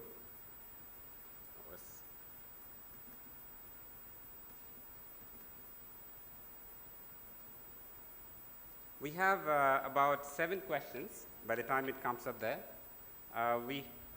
These are very tough questions though, but not only for the panelists, for the whole house, we can think of these as relevant questions. Yes, there they come. So let me read out these questions just so that we engage in these questions more specifically. Has business education been excessively anthropocentric, rather market-centric, or shareholder-centric, or rather money-centric? How can business education be made more biocentric in nature? We heard the first talk talking about looking at nature, and Father Paul in his introduction also talking about flourishing. The third, are the businesses and economic logics, values, tools, techniques taught in business schools contrary to those of sustainability? How could Jesuit business education be redesigned in terms of program content, curriculum, admission processes, tuition fees, placement processes, accreditation or quality control, and others, such that we could make corporations and companies sustainable and make countries less unequal? Number 5, how could pedagogy in business education be effectively used to get the attention to students in a business school environment to learn and appreciate the principles of biocentric or sustainability perspective? Number 6, how could the Jesuit business schools facilitate interfaith dialogue, particularly it's relevant for the South Asian region, among their constituents as students and staff going through Jesuit business school, promote peace and justice in society? The last one here, what has been the challenges of Jesuit business schools in building leaders? Again, the theme that we were talking about after the end of the first session was something relating to this. What have been the challenges of Jesuit business schools in building leaders for just and equitable society? Well, these are too many questions, too big questions, but I leave it to our panelists to pick up issues that are relevant to raise, and also share the experiences that they have had from their wide experience of running schools, and very successfully. Look forward. So we start with Dr. Carlos, and we'll go on.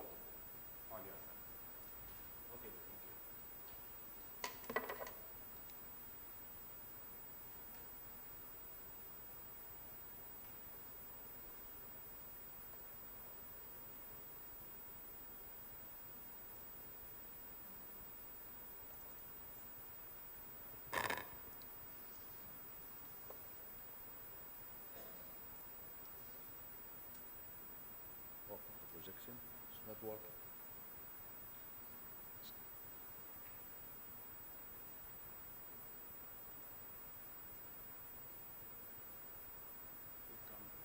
Thank you. Thank you very much for the opportunity to participate in this important conference. Thanks to the organizers, to Xavier University Bhubaneswar, that we have been in touch in the previous years, exploring different initiatives and collaborations. Well, I will try to adjust my time, and I will start saying, thank you. I will start saying, according to the main speaker, the Minister of Odisha, saying that we need to learn from nature. So, to grow flowers or to flourish flowers, we need to take into account the climate, the environment, and to take care of them. So in our case, at IQS School of Management, we are trying to learn how to become more global. Of course, the reason to be here is to learn from you and how to become more global. Let me give you some flavor about IQS, because IQS was founded in 1905, but was focused for many years on chemistry and chemical engineering. It was not until 1991 that the University Ramon Llull was created, and that was the time that we create the IQS School of Management. So, which means that it's a pretty new business school. Now, in order to identify perhaps the most important drivers to become more global, in our case was to introduce programs taught in English, taking profit of our strengths, in that case dual degrees, in that case more specifically because we have the School of Engineering plus the School of Management. The student exchange programs, the international faculty, international students, accreditation and rankings, and perhaps the most important one, the international cooperation and alliances, as I will explain later. And also innovation, how to conduct innovation in our business school. The IQS School of Engineering, we have different degrees, chemistry, chemical engineering, they are the root, but nowadays, and also my previous speaker was mentioning biotechnology, bioengineering, plus industrial engineering and pharma. But which is very important is, in our case, the IQS School of Management, that we have different programs in collaboration with different institutions, and also the dual degrees. We achieved the IAJBS in 2007. So that is one of the points that we think, or one of our strengths, which is to take profit of the synergies among a School of Engineering and a School of Management, creating dual degrees. Why? Because nowadays the community, isn't it, the market, the community companies are demanding those profiles, combining the business approach plus the technological approach. So that has been done not only at the bachelor or undergraduate level, but also at the master level. Now, coming to collaborations, in that sense, we have launched a new program, bachelor degree, that allows students to have an international experience and to get the dual degree with Northumbria Newcastle Business School in the United Kingdom, John Jopin Business School in Sweden, Rennes in France, and Pforzheim University in Germany. So, because our size is quite small, we are around 1,000 students, it's quite difficult, isn't it, to follow the same strategy that other schools that they have perhaps 3,000, 5,000, 6,000 students. So for us, from our perspective, collaboration is extremely important in the global approach or global strategy. Now, the other program is a great experience that we feel very happy because it's a joint, in that case, a joint master's degree in global entrepreneurial management. We started exploring and working in this program 12 years ago with Fujian University. Michael Lee, I feel very happy, he is with us from Fujian University, and also the University of San Francisco that unfortunately they couldn't come to this conference. Nowadays, these programs, and thanks to the collaboration among 3 Jesuit business schools, we are ranked in the Financial Times as well as QS.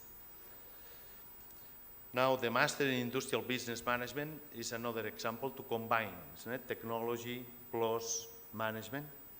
And finally, the degree or the master degree in international marketing in a digital environment that, once again, this program is in collaboration with several business schools around the world.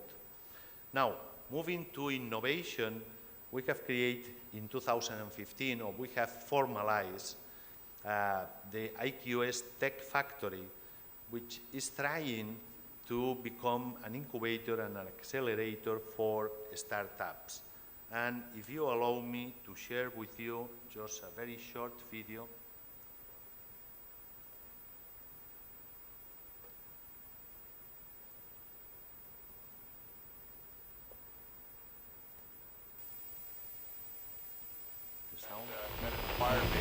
hard to try to get this job someday.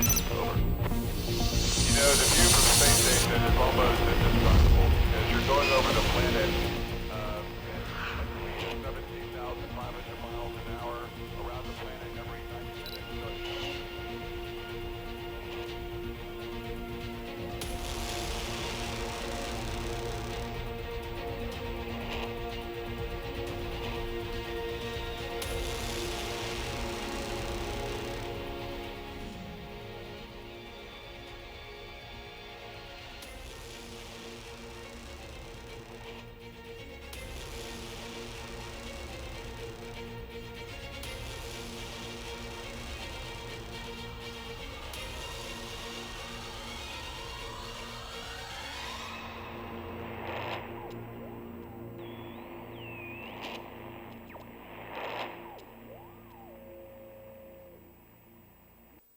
Well, as you see, you are invited to come also on 2020, but IQS Tech Factory is the first, let's say, incubator for industrial, isn't it, startups, and we are trying to combine, isn't it, the perspective from business and also technology.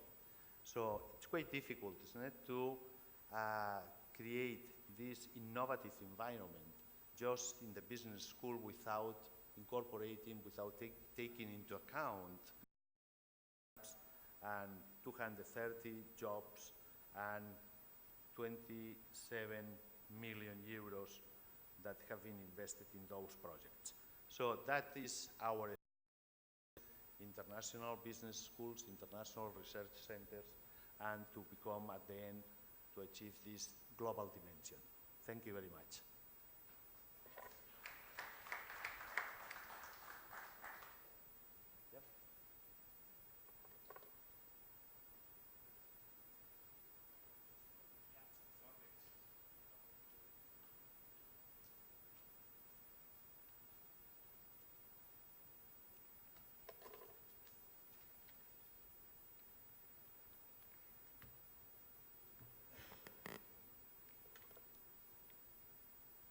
Okay, hello everyone.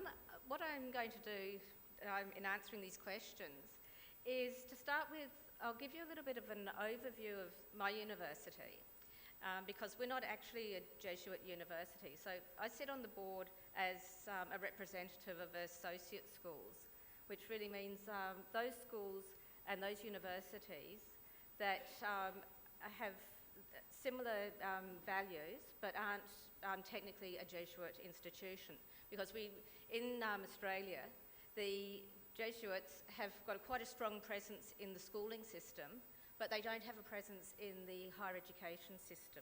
And part of this is to do with the history of the higher education system in Australia, and in particular my university, which is the Australian Catholic University.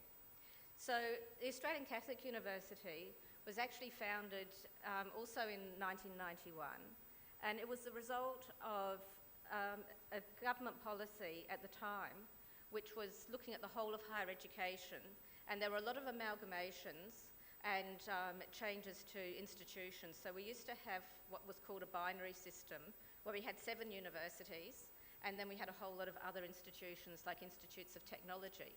Now a lot of these became universities as a result of this government reform.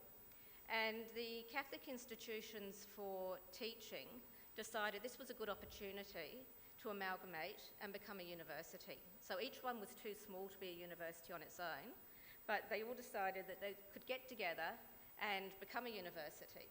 So as part of this process, in the end, there were 20 different entities that amalgamated to become Australian Catholic University. And these entities were from a variety of different orders. So our university isn't founded on any particular charism or any particular order. So we have the Josephites, we have the Sisters of Mercy, we have Charities, we have Franciscans, we have a whole range of different orders that have contributed to the university. So that's given us an interesting dynamic in terms of our identity. That the university at the time consisted of 4 campuses. We now consist of 7 campuses, including a campus in Rome. in the last 10 years, we've undergone rapid growth. So we now have around 36,000 students who are located across the country on these different campuses in 4 faculties. And those faculties are health sciences, education and arts, law and business, and theology and philosophy. And unlike a lot of universities in Australia, our business school is relatively small. So the Faculty of Law and Business makes up around 12% of the institution's enrolment, so that's around 4,000 students. And we're very heavily dominated by the health sciences and by education. And that's also a reflection of Australian society with respect to the contributions of Catholic institutions. Because, as I said, there's a very strong presence in the school sector. There's also a very strong presence in the health sector. So that it's estimated that about 10% of all health services are provided by Catholic hospitals and Catholic. And this is, on one hand, it's really good to know that you have this consistent income, but it also then puts some directors with the standard requirements of a board of directors. And the members of the institution are actually those founding orders. So we've got a very complex system there. And within all of this, we've got our business school. So when I came to the university was, in a lot of ways, over time, it's been almost ashamed of the Catholic side and has very much hidden that side. But our current Vice-Chancellor made it very clear that he wanted us to actually really focus on that point, because you can't hide the fact by changing your name to ACU rather than Australian Catholic University, people still know what the C stands for. So we should really go and embrace that. So the institution I came into and the school I came into was very much not focused on any of the sort of values side. It was very much focused on being a standard business school. So in 2014, we had a complete review of the business education, and this is at the point where we moved to being the Peter Faber Business School, so that there was a focus. So in the absence of a charism for the whole of the university, that I think it's actually very useful for us, having worked in a number of hospitals and other Catholic institutions, is if you have a very clear set of values, and also you have a person that you can associate it with, because it always makes a big difference if you can really personalise values. And so we moved to the Peter Faber Business School for various reasons, which I don't really have time to go into because I want to talk to you about some other things. And in doing that, we created our own mission statement. So our mission is around creating reflective business leaders who are global in their outlook, ethical in their actions, and practical in the application of their skills. So this mantra of global, ethical, practical is what drives everything within the school, and it's what's driven our curriculum development. And this is where I think that my experience might go some way to answering some of the questions about how sustainability can be better embedded into the curriculum. So what I've done with my particular school is, when we made the change, on a discipline by discipline basis, so I took all the accountants and finance people, then all the marketers, then all the HR and management people separately to have a 2-day retreat. And in that 2-day retreat, they were given a basic grounding in Catholic social thought. We also went through the whole reasoning of why we were repositioning and what we were doing. And we had to get everyone on board, and that also included our professional staff. So I had a separate retreat for professional staff to say, how is this going to impact the way that you treat students, the way that you treat each other, and so on. And in this whole process, we did a lot of restructuring. I simplified the program so that all of my students at the undergraduate level do the same 8 courses, or units or courses. 4 of those are foundational units in business, and 1 is a capstone, which can alternate with an internship. We have 2 university core units that all of our students across the university do. And I also have 1 unit which has been around throughout the business school's history, which goes back 20 years, but it was always something that was extra on top of the curriculum rather than part of the curriculum and part of the degree. And that's our community engagement experience. And so all students, regardless of what degree they're doing, it doesn't matter whether it's IT, accounting, business, they all have to undertake a semester program on community engagement. And when they do their placement in community engagement, they must work directly with the people who are receiving the services.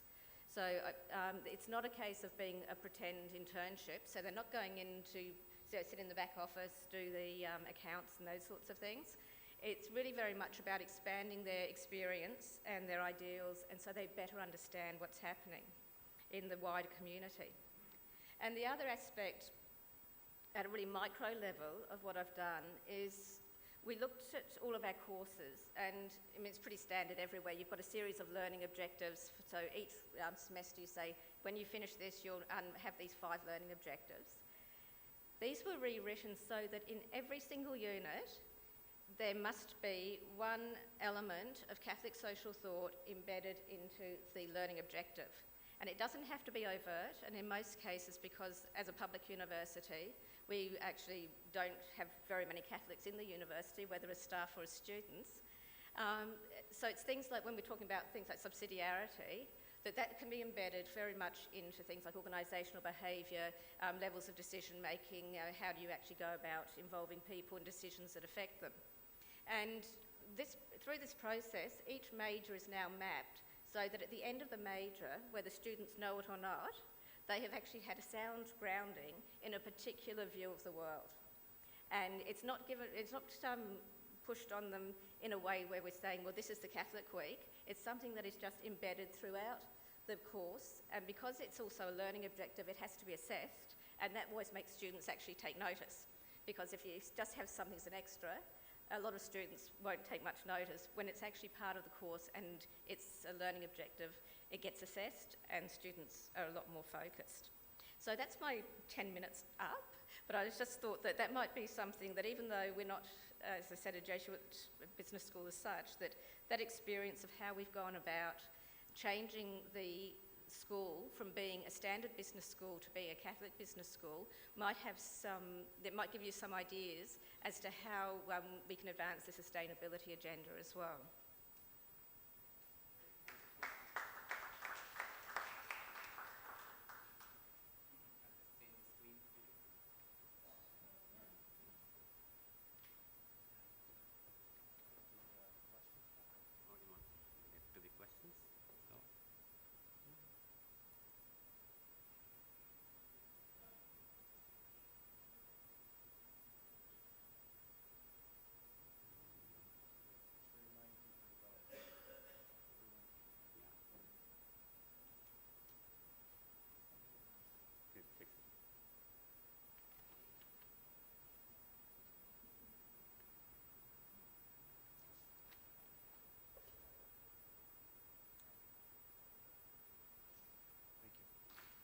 Well, good morning, everybody. I asked for the questions to be put back up so we could focus some of our thinking around them. So I'm Joe Phillips from Seattle U, as has previously been noted.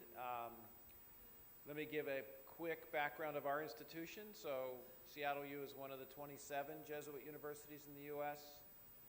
25 of them have business schools. Our enrollment is about 7,500 students university-wide. In the business school, the enrollment is about 1,600, about 1,000 undergrads and about 600 grad students. And in the grad program, we're all master's programs, several different MBAs, several specialized degrees, accounting, finance, business analytics, sports management. And historically, we've been only into face-to-face education, but we're starting online programs this fall in the graduate side.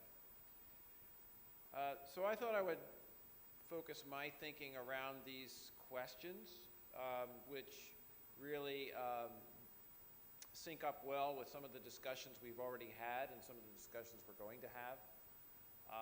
In particular, I mentioned the discussion around the new paradigm in Jesuit business education, so I think these questions are very relevant to that. But they're also relevant to some of the issues that we heard about this morning, and also issues we've grappled about frequently in past World Forums. In particular, the rising concern around sustainability and the planet, and the rising concern about income and wealth inequality, I think. And Rudy talked about that very nicely this morning when he said, there's really two sides of the coin when it comes to sustainability. There's both the economic side and the environmental side, and they go hand in hand. And of course, Pope Francis recently wrote about that in Laudate Si, right? So that was one of the themes that he brought up. So how well are we doing there? I think it's, obviously a mixed bag. As Jesuit business schools, it's clearly an opportunity to be distinctive.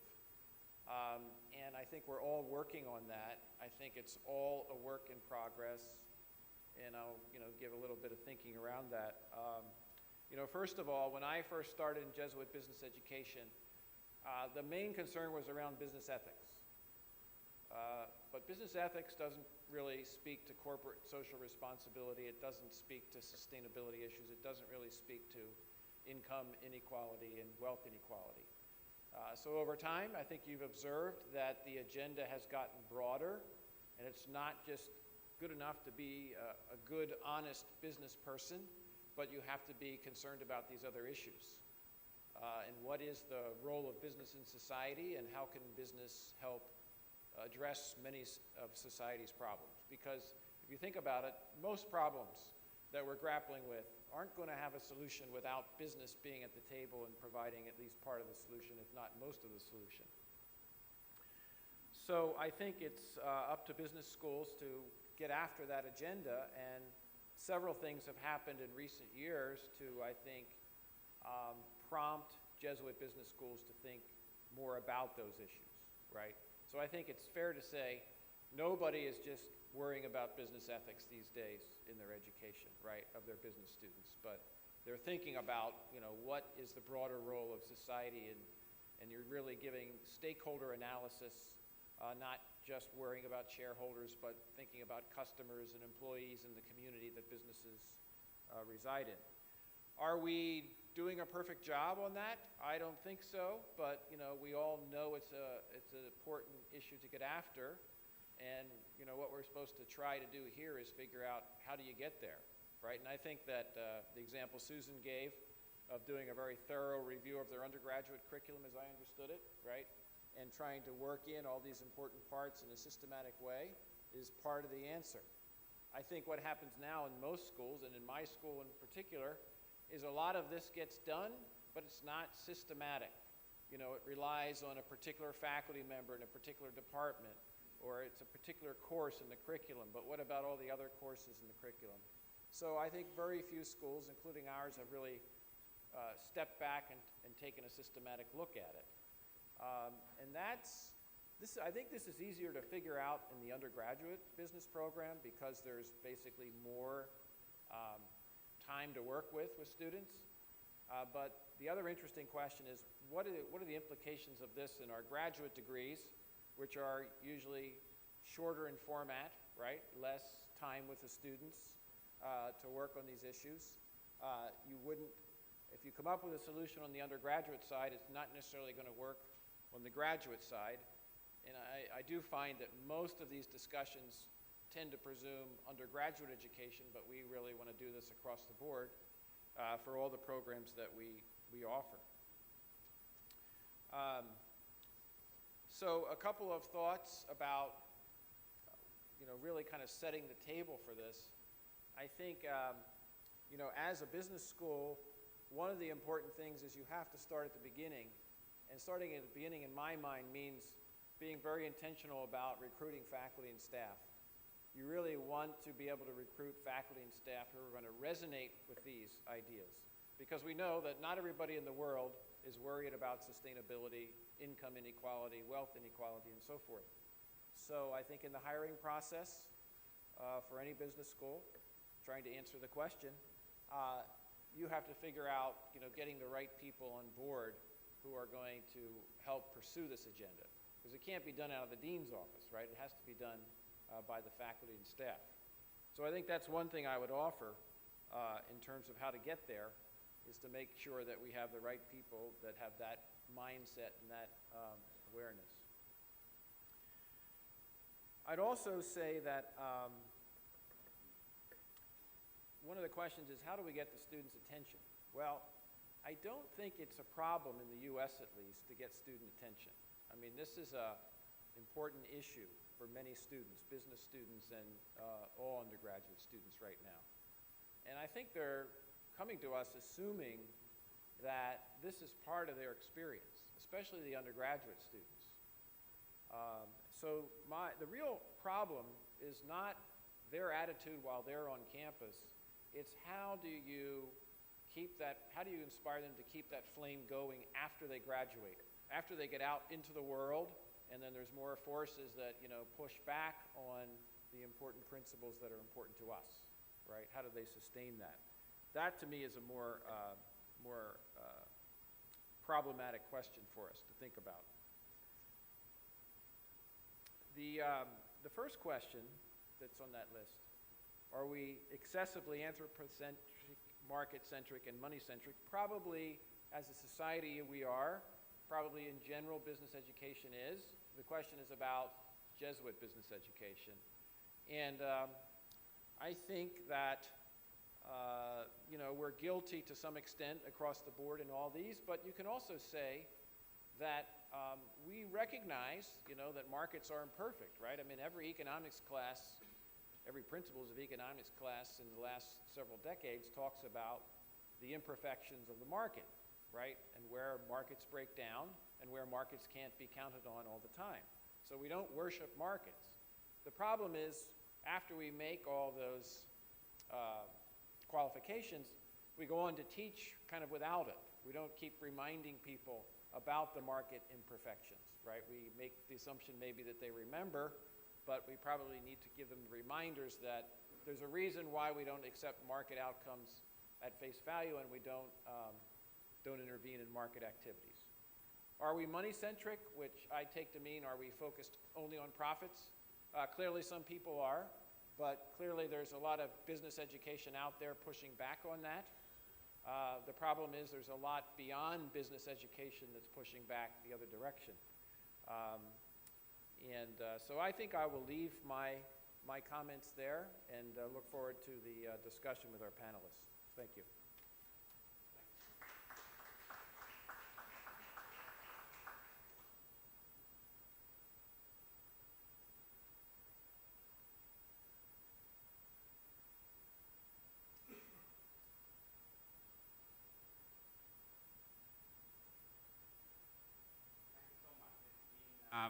A great sharing of thoughts. I'm sure we have the delegates who have been also reflecting on these issues, and it can't be resolved by just 3 panelists here, but we have the lead thoughts here. What I could get is one key point from Dr. Carlos Mostrales is the importance of boundary crossing, whether it's for the students in the university or across colleges. So that's one thing that I could pick, that one way to get them exposed to different contexts. And that's the issue of design. How do you design business schools so that you can help them to transit? Susan's, of course, he has, in fact, I would request all of you to, if you can, write down a paper on or codify the processes that you've adopted in each of your schools, and that we can share with each other and we can learn a great deal. And 10 minutes is just not enough to get the kind of experiences you have had.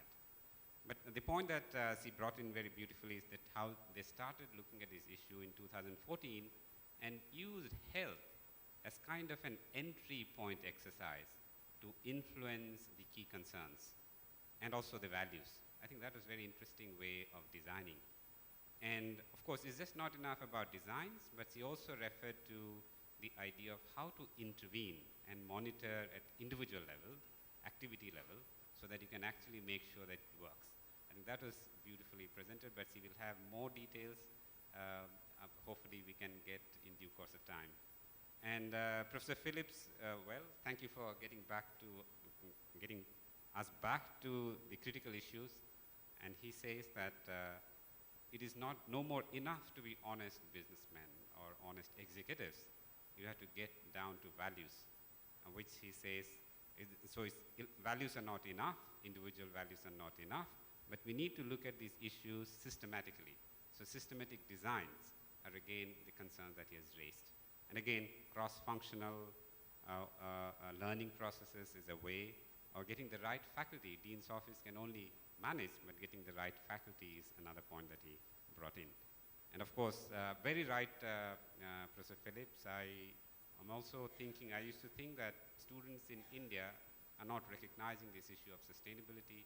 Very recently, to the whole batch of 360 students in second year, I had asked this question, whether you're all concerned, do you think companies are sustainable?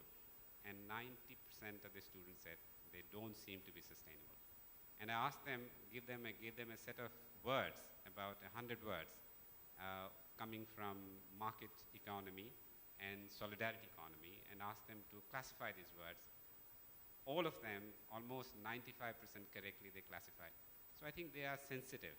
It's a question of how we go about doing our role to get them to this. But we have a few more minutes. It would be great to get your overall reflections before we get to the question and answer session. Thank you. Well, moving to your question, it's not easy to increase transversality among, let's say, fields and studies coming from different traditions. So I think, according to our experience, that engineering schools traditionally, they have been rejected, let's say, depending on which topics that they are not very connected to technology. So to increase transversality among engineering or technological studies plus business studies is not an easy, let's say, path, because sometimes you have some constraints, some resiliences, and it's quite difficult, but at the end, I think that nowadays, because the demand from society, companies, economy is asking for those professionals combining the technological aspects, the technological knowledge, plus the managerial skills, so plus the soft skills. So I think that helps to convince and to establish new strategies in those fields. That is your first question. Now the second one, moving to the second one, I think is extremely important when we talk about the collaborative economy, to translate this approach also to our strategies, to our business schools. So we are talking all the time, isn't it, or very frequently, about these collaborations, but it's not easy, and the evidence is that we don't have much joint degrees, joint programs, and dual degrees. So nowadays, we are starting having those programs, but in general, you have difficulties because the first one, or probably the first important point is trust. So that is the first one. And the second one, for sure, that when we start those collaborations among different business schools, we are talking about different cultures, different traditions, different policies, different approaches, and at the end, all those factors contribute to make a little bit more complex the collaboration. But on the other side, I think that the final output enriches the program that we address to our communities. I hope I have answered your questions. I suppose there's a couple of things that I just wanted to touch on. And I think the point about recruitment is absolutely essential. And the way that we've been doing it, and I don't know how other people do it, is that within every interview, there is a question about the mission of the university and how people will contribute to the mission. Now, that was traditionally the last question that was asked. What I've done is, within my school, is we elevate that now to the first question.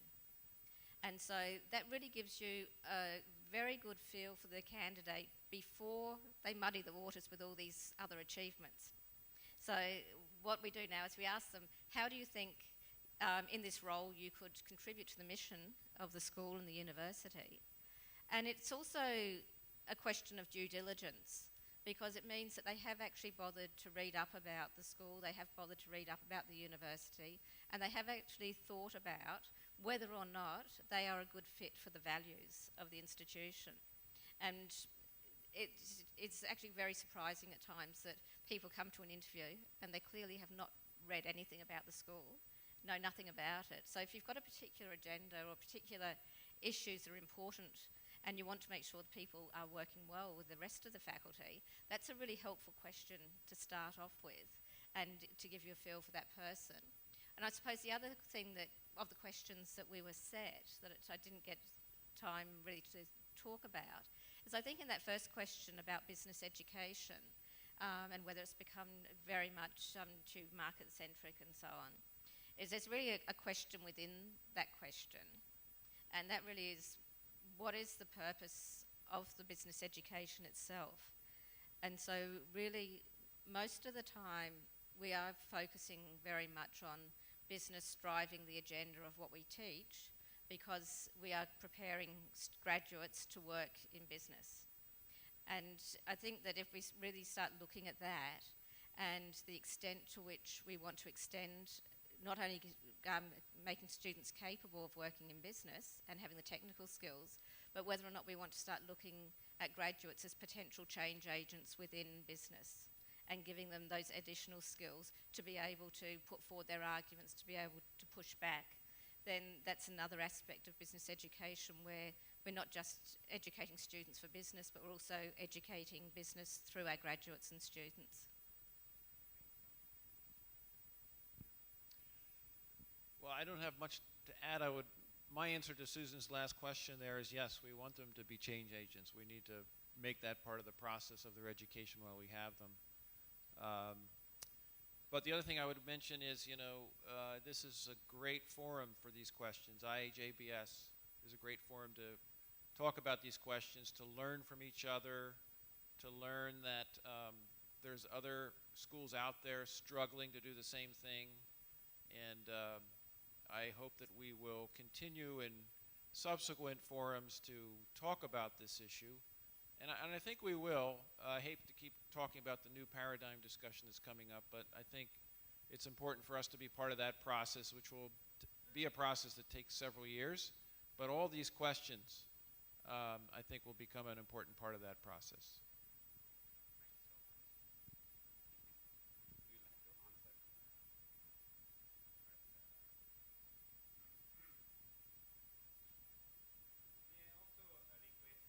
To give her a few points. She's also been a dean, and she can give the Xavier University perspective. Oh, thank you. That's unexpected. I think, and that is why we have these questions before us, and it's so important to engage with these questions continually. It's so easy for us who teach to just get sucked into the usual routine, and we forget these questions and we come back to them only when there is a forum like this. The continuous engagement is something that does not happen, and maybe that is something we need to be sensitive to and really keep engaging with them continually so that there is change that happens. Because in some ways, I feel, when I look at the business education that we provide, look at our students, and look at communities around us, sometimes we seem so removed from those. We are just a small slice of, a very elite slice. So how do we, in our education, also connect with these communities, I think, is really the challenge. Thank you indeed. Now the House is open for some comments or questions, and you can address it to the respective panelists.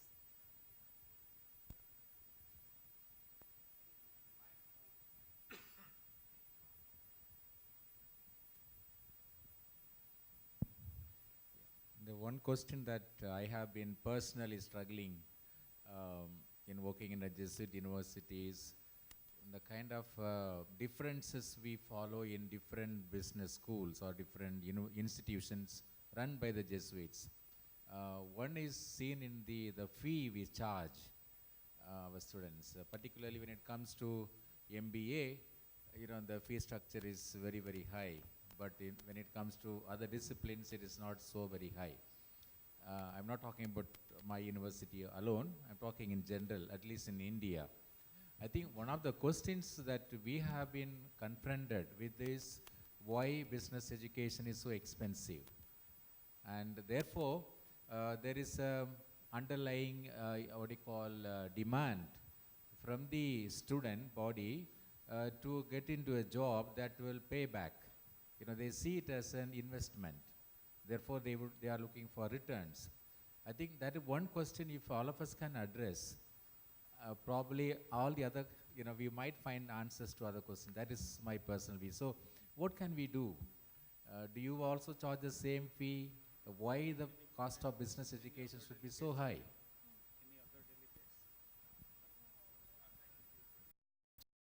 To maintain and so forth, and things are not done in a manner to try to be cost effective that I can see. And that's built up over a number of years, and I think that there's many theories about why that is in the U.S. One of them is that the financial aid that the students do get in the long run, so that for most people that get a college degree, they are better off with it from a financial standpoint, and their lifetime income is much higher than if they didn't have that degree, and they ultimately pay out the debts that they incurred. Now that may not be true of the last decade or so because we don't know how that's going to turn out, but historically that's been the case in the U.S. And then for business schools in particular, we can't lead the way in cutting costs because we're labor intensive like everybody else, and like it or not, our faculty salaries are higher because a lot of business professors have opportunities. I can say a little bit about the Australian context. When it comes to MBAs, we are actually quite diverse in how much we charge, and that's because postgraduate education is full fee paying. So at the undergraduate level, it's very much subsidised by government, with Commonwealth supported places.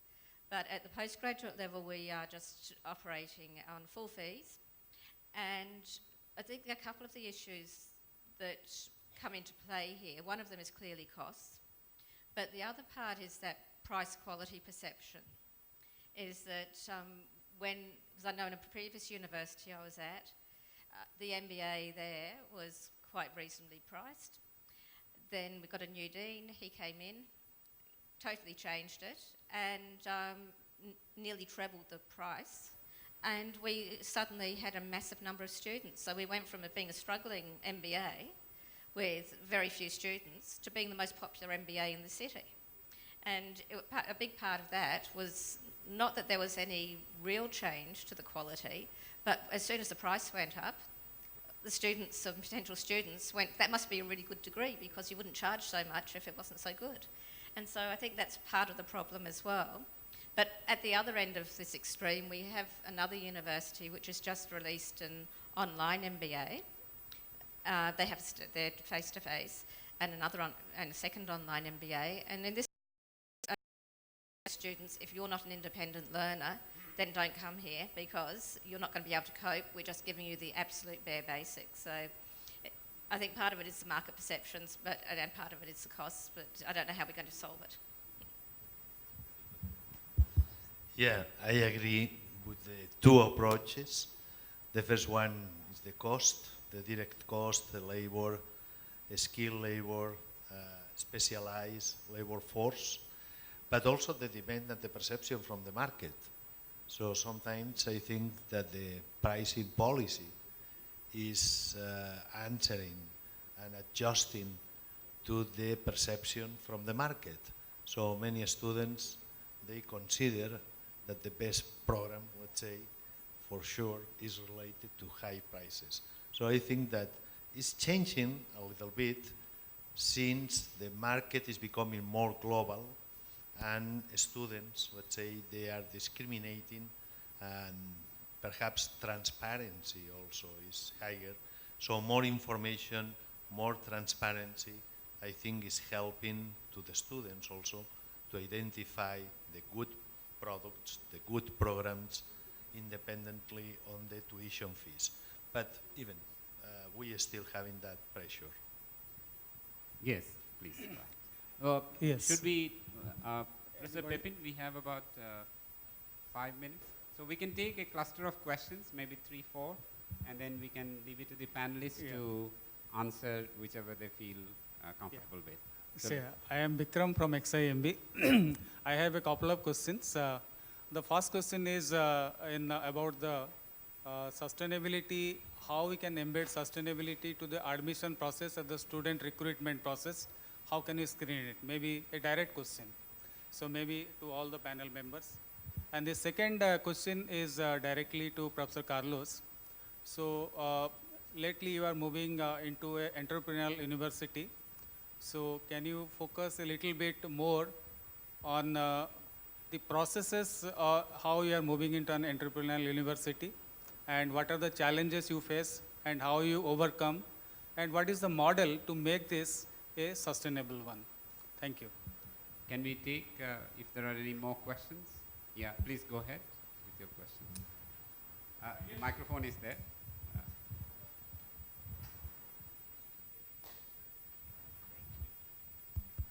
So I guess my question is about the faith-based component, because as a Jesuit business school, there's an underlying component of faith. And so the question 6 that you have up there, what I'm sort of thinking about is, our 3 panelists are from, I would assume, Christian majority countries. And so the dominant religion doing outreach for interfaith purposes is a bit different from maybe if you're in, I don't know, like India or the Middle East or China or Japan.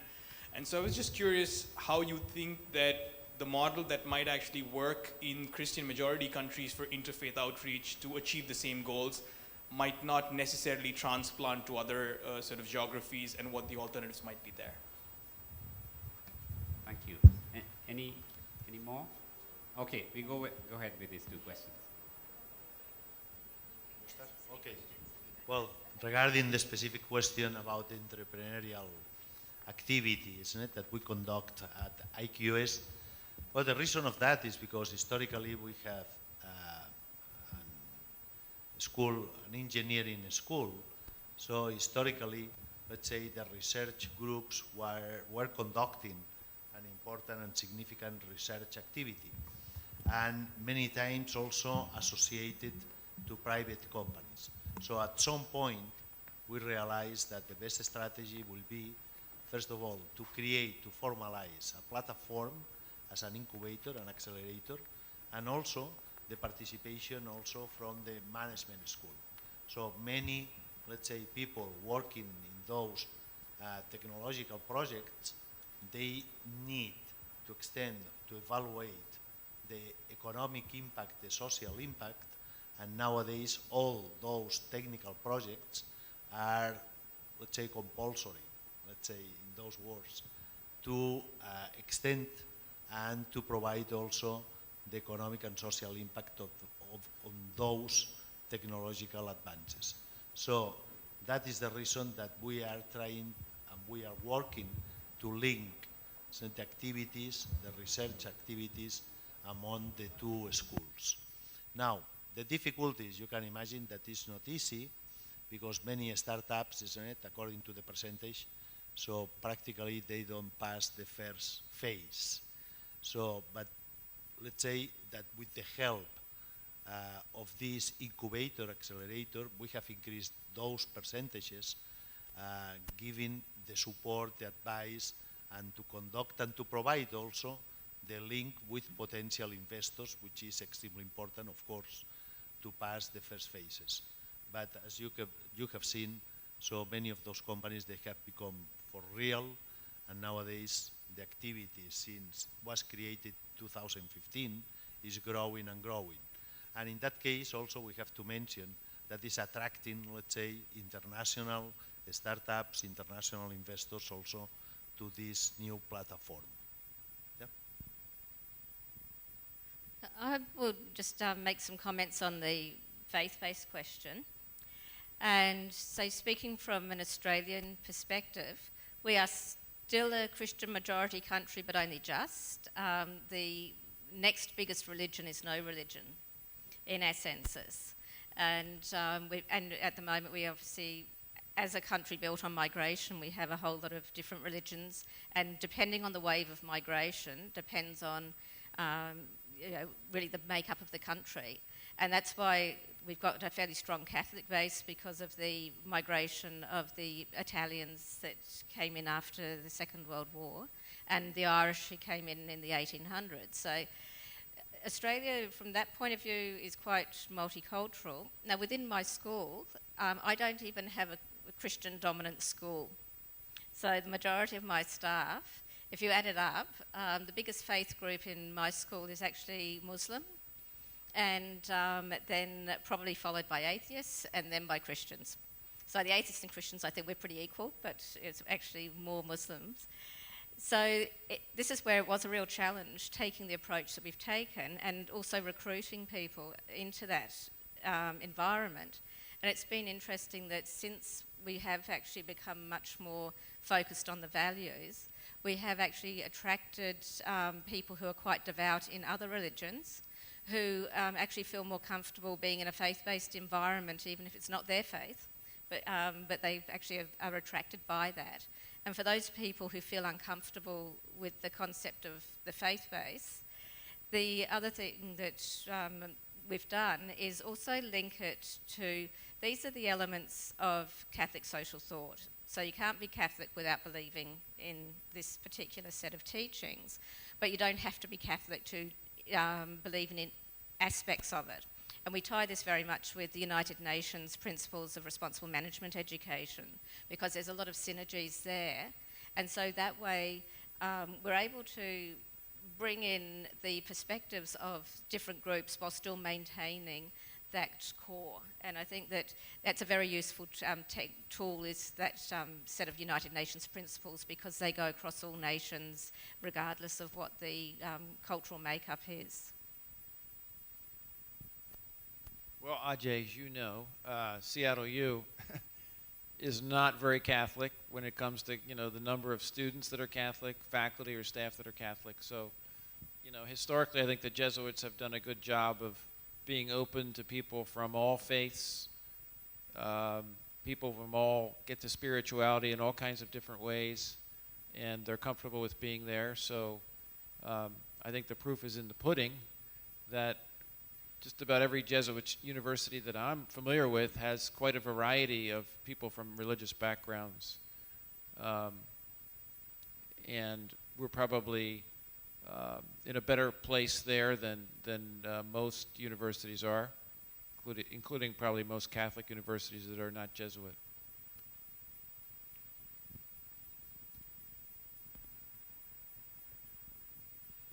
I must thank Professor Joe Phillips, Professor Susan, Professor Carlos for these wonderful deliberations, and let's join our hands to appreciate their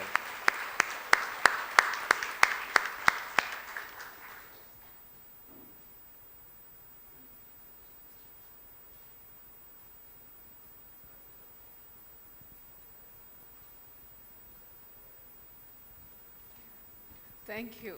That was really thought-provoking, and I hope we continue to engage with these questions as we go on.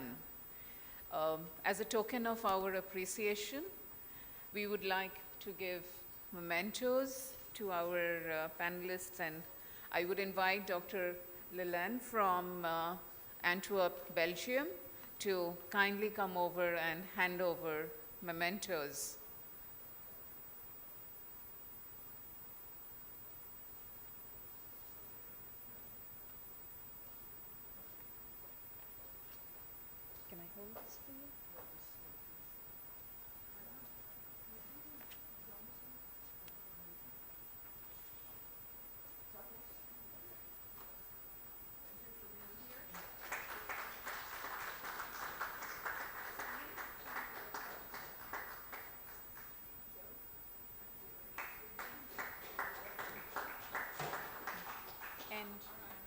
thank Dr. Naik.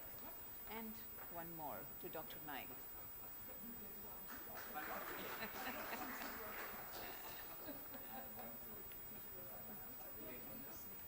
Oh, okay. I get one too. You get it.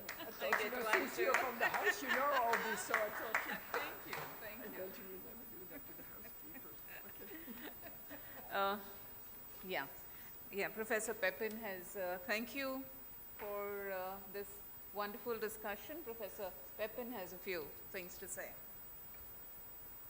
So thank you, Professor Snigdha and Professor Amar and our distinguished panel members from Spain and Australia and USA. All right.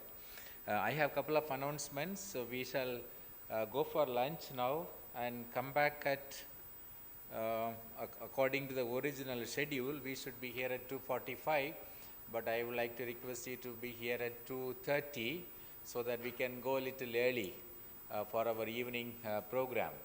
So we should be leaving from this place at 5:30. First we will go to XIMB campus, our old campus, and from there we shall go to Bhubaneswar Club for dinner. That is number one.